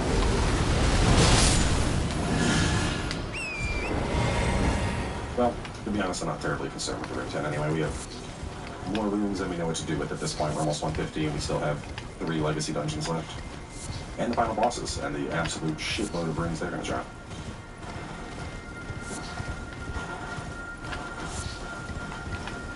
Oh, it's dead. Let's head on in. Oh, this place is fantastic. This is basically just Upgrade Haven. We're going to get a ton of plus 8s. By the time we come out of here, we might have enough. Well, we're getting one weapon up to plus 25, maybe 2. Maybe 2. So a lot of frozen boys around here. I'm probably better off going for this thing. Start is pretty slow. Bunch of dead bodies. Nothing really of value. You can see this door. This is a shortcut. The boss is directly past it. We're going to open that up a bit later. One, drop. And right when we hit the bottom, dudes will start moving again. Hammer will make quick work of these guys. Lighter weapons are going to bounce off, so I would suggest having something like strike here. So continue along. And there's a lot of smithing 8s around here, so always keep your eyes on the wall. Because they're a good bit bigger, like there we go, there's this smithing stone 8. They're a good bit bigger than previous stones we've seen, so they jet out further, but they look more like a natural part of the structure. And so it's very easy to overlook them once you're going through. Invaded?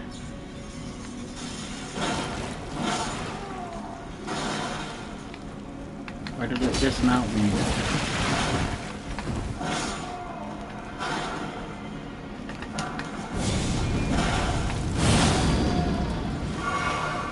Those two guys jump down. Got a Alabaster Lord guy here. See, that's the juiciness I remember from that ability. Just like an instant spin.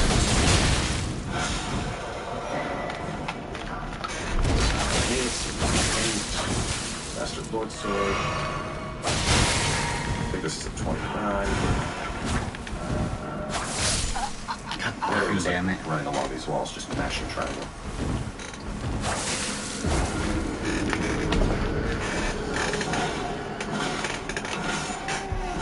Along this, remember, those are the blood dogs, so just be careful. That's nuts. I mean, we're just seeing, you know, those guys will, if you get caught by one of them, you're going to frenzy almost instantaneously, and then after that, you're probably going to get hit with a follow-up attack and you're dead.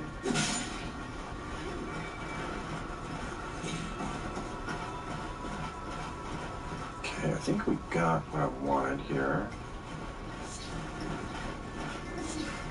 So obviously there's a ton of rhyme crystal buds around these trees out here, so if you need that for whatever reason, just load on up.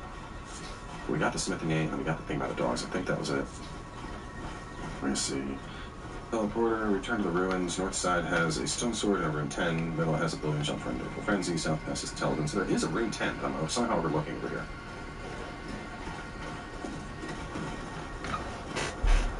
Crossfire and died and dropped to room 10.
Ooh.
I'll take one more look and then we'll just go, because we're going past all this and going for tunnels anyway. I thought it was like right here. I'm not seeing a room 10 anywhere just laying around.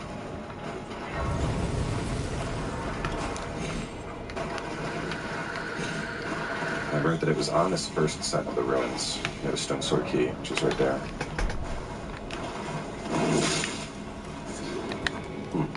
Well, to be honest, I'm not terribly concerned with the rune 10 anyway. We have more runes than we know what to do with at this point. We're almost 150 and we still have 3 legacy dungeons left. And the final bosses, and the absolute shitload of runes they're going to drop.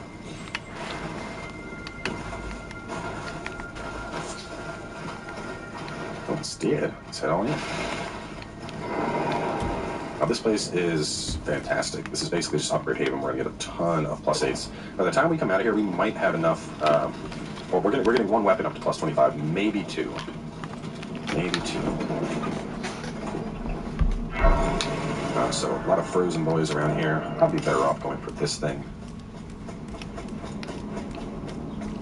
The start is pretty slow. Bunch of dead bodies. Nothing really of value. You can see this door. This is a shortcut. The boss is directly past it. We're going to open that up a bit later. Go on, drop. And right when we hit the bottom, dudes will start moving again. Hammer will make real quick work of these guys. Lighter weapons are going to bounce off, so I would suggest having something with strength here. I'm going to continue along, and there's a lot of smithing 8s around here, so always keep your eyes on the wall, because they're a good bit bigger. Like, there we go. There's a smithing stone 8. They're a good bit bigger than previous ones we've seen, so they jet out further, but they look more like a natural part of the structure, and so it's very easy to overlook them as you're going through.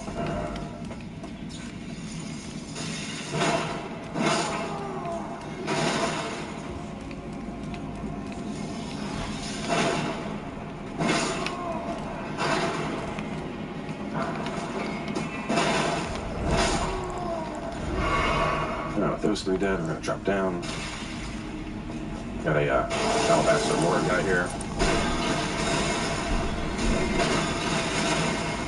See, that's the juiciness I remember from that ability. Just like the instant staggers. Smithing Stone 8, Smithing Stone 8, Bastard Lord Sword. I think this is a 25. I'm literally just like from running along these walls, just mashing triangle.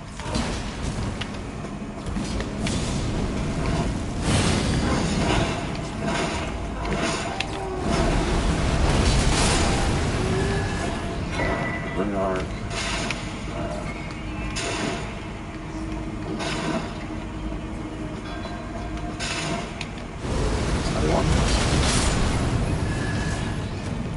Let's see, kill a Lord, Rune Arc, +25 smithing 8s, and frozen boys.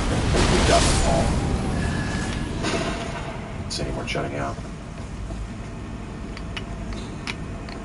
Now up the ladder, we're going to cross for Grease, Somber 8, and then up another ladder.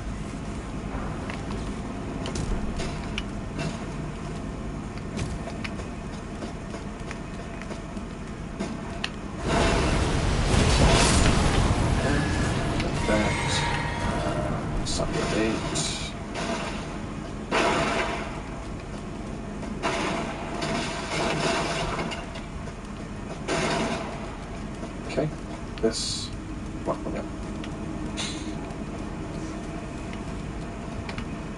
Somebody up the ladder.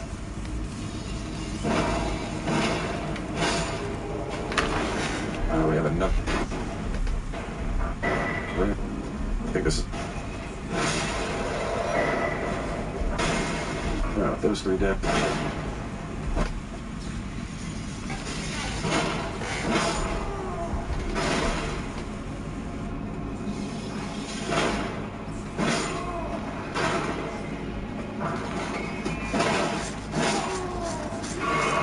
Those 3 dead, we're going to drop down. Got a Alabaster Lord guy here. See, that's the juiciness I remember from that ability. Just like the instant staggers. Smithing Stone 8, Smithing Stone 8, Bastard Lord Sword. I think this is a 25. I'm literally just like running along these walls with some action tracks.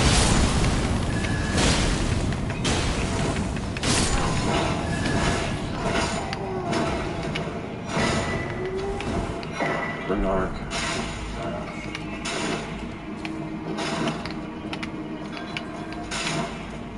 Another one. Let's see. Kill a Lord, Rune arc, plus 25 smithing aids, and frozen boys. Okay, I think we got them all. Let's see, we're shutting out. Up the ladder, we're going to cross for Grease, Solid 8, and then up another ladder.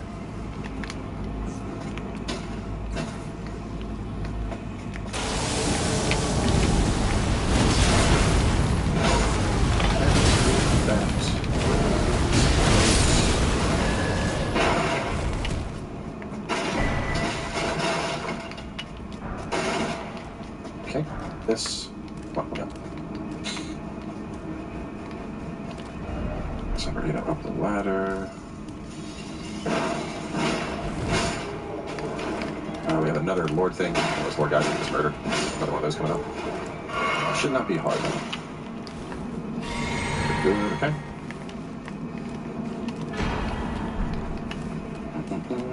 Kind of already hear it though. You hear that like zapping noise? That's how you know you're nearby one.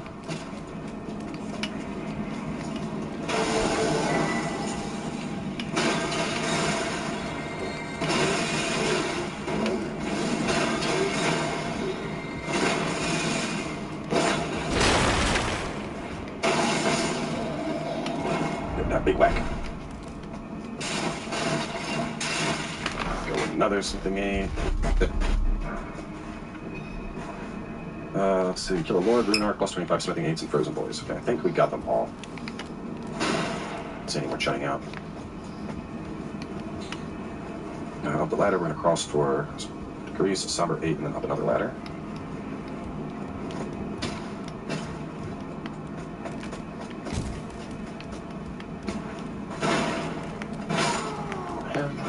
That.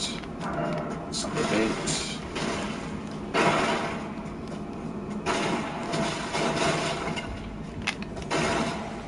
Okay, this.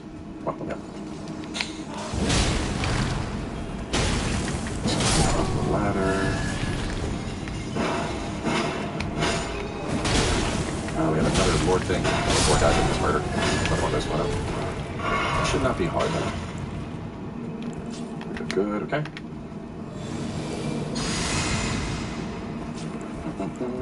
Kind of already hear it though. You hear that like zapping noise? That's how you know you're nearby one. Oh. Kind of already hear it though. You hear that like zapping noise? That's how you know you're nearby one.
I'm not ready for the boss.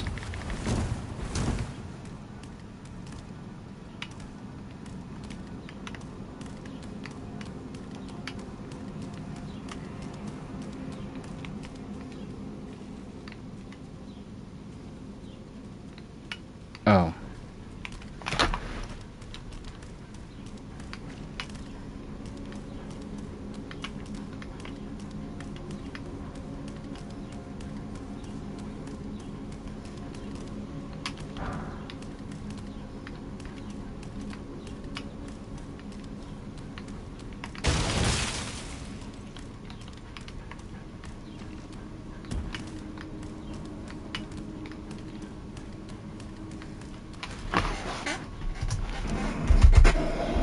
Another something 8. That's the path it came from. Somber 9. Somber 8. We're good. Let's take one more loot on this side of things. Yep, I think we're good. Got this somewhere I pulled it from. Okay. Alright, inside we go. Right over here we can open that shortcut, of course. And inside we have a Stealth 2.0. Quite literally, it's just Stealth. But again, Stealth again. Stronger. Wrong for sure. I think a Stealth weak to Shark. I'm not sure. We're about to find out together. But this is the same exact fight. Got the laser. He's got his slam jams. He's got his teleport.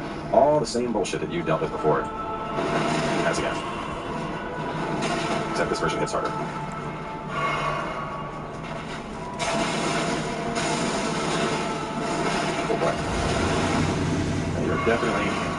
Definitely a little bit harder than your predecessor.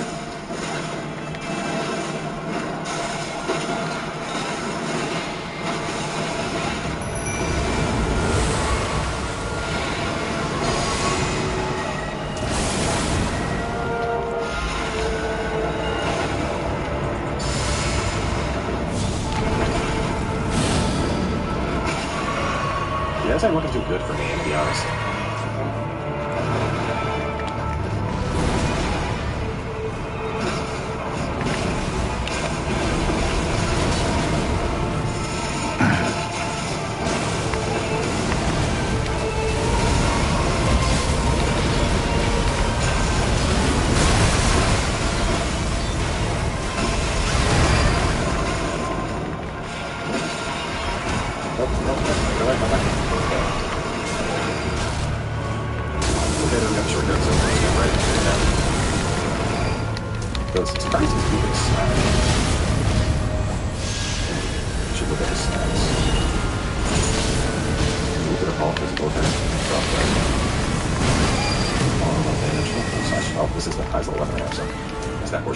Sense. So take that off. I'll be fine with that. Stats away and everything. Oh no, I want my damage. Gestures, come on. Didn't need to do gestures. This is one of those times where having a little bit more of a spell style build definitely allowed you some fun with this. The spell build I was doing on.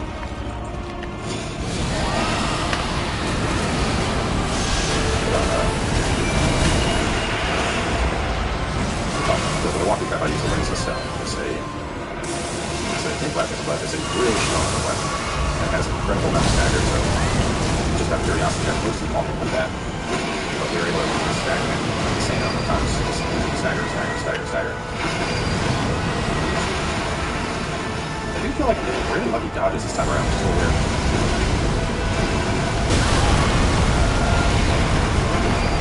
Down. Oh shit. He's gobbling me up. I'm dead. Oh man, that's a spidey sense right there. That's amazing. Did you stop running? Let me just hit you in the face.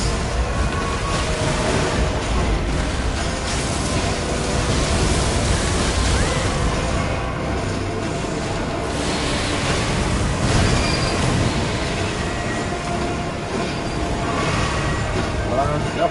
Probably dead. I was thinking maybe I could stagger on there, but that's not happening. Damn it!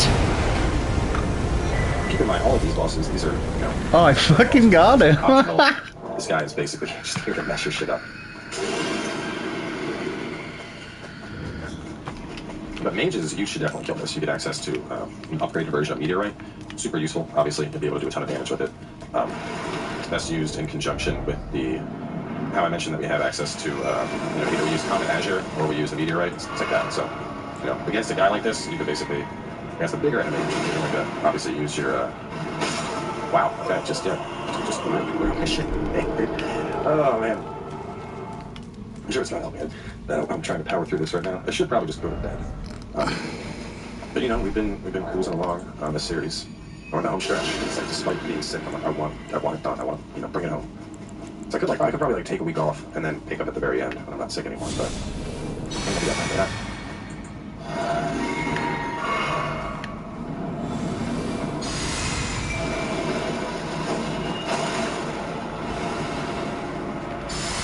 Alright, Tish, it's you and me.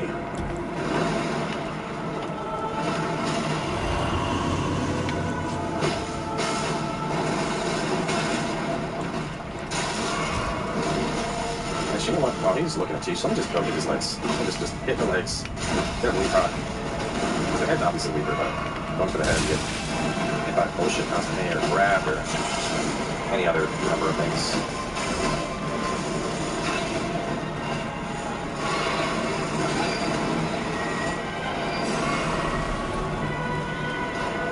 There we go.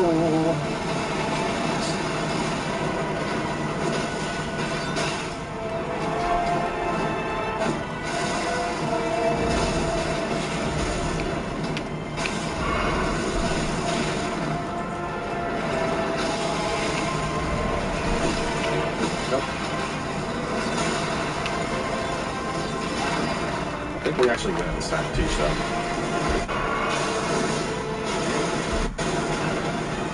We get like 2 hits at the clock. Oh, there it is. Maximum health reduction saves the day. Pain in my ass. That did, though. Let me get rid of this marker. We're going to head on back to the round table hold because we are getting some upgrades.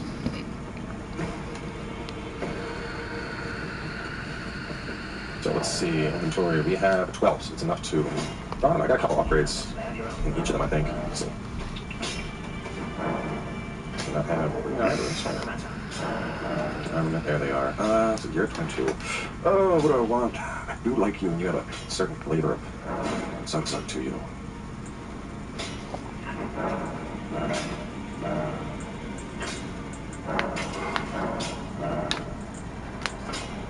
16, 444.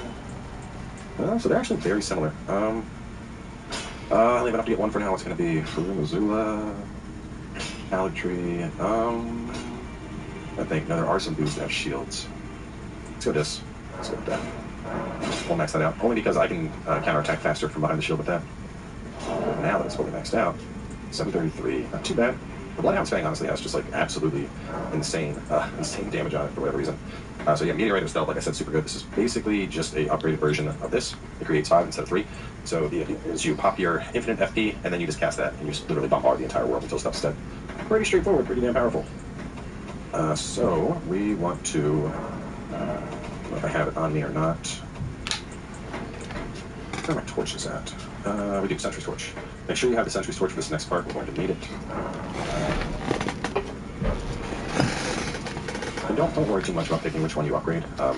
Really soon we're going to go to Missoula, and once we get to Farum, we're going to grab the thing that allows us to just buy something. Go into the knife set. It's a knife set now. Dale. The gimmick here is there's 4 of these things that, so whatever you do the most damage with, your staff, your weapon, whatever it is, put that in your main hand, put the Sentry in your offhand. So, there's the first one over here.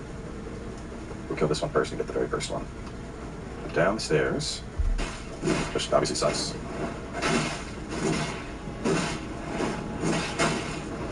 Wow. Andy, we're gonna grab. God, that thing hurts. Grab attack him.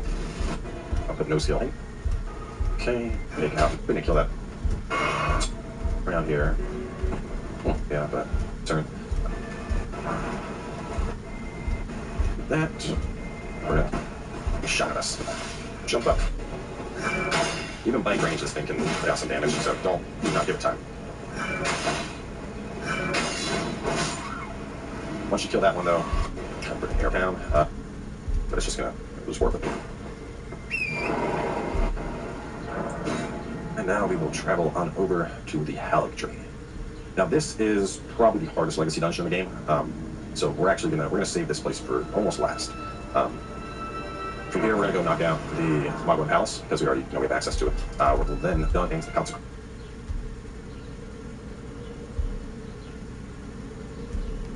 We're just gonna kind of wiggle around this area. What is happening, y'all? Welcome on back. It's time to continue. So go ahead, rest at.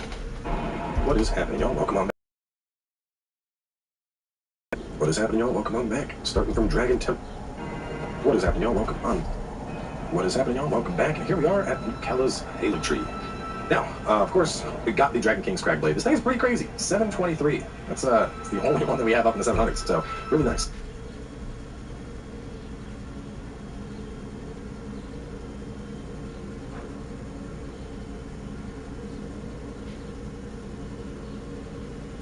But anyway, right at the start here.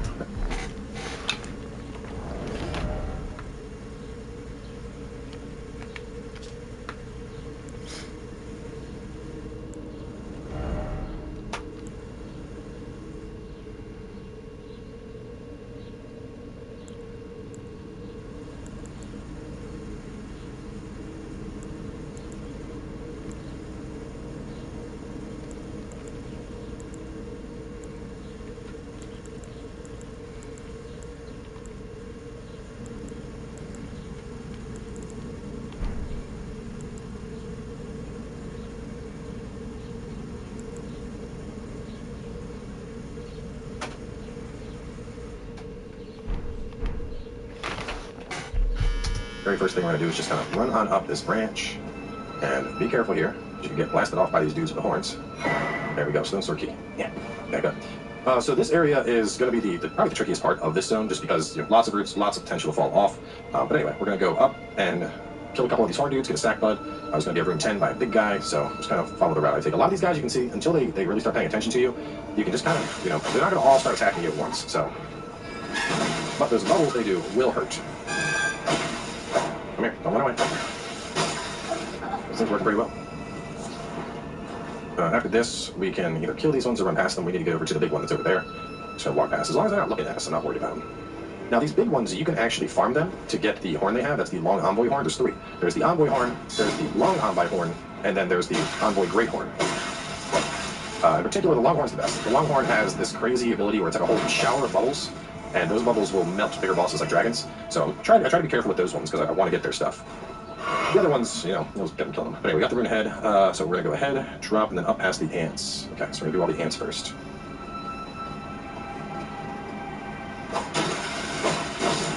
This part is going to be...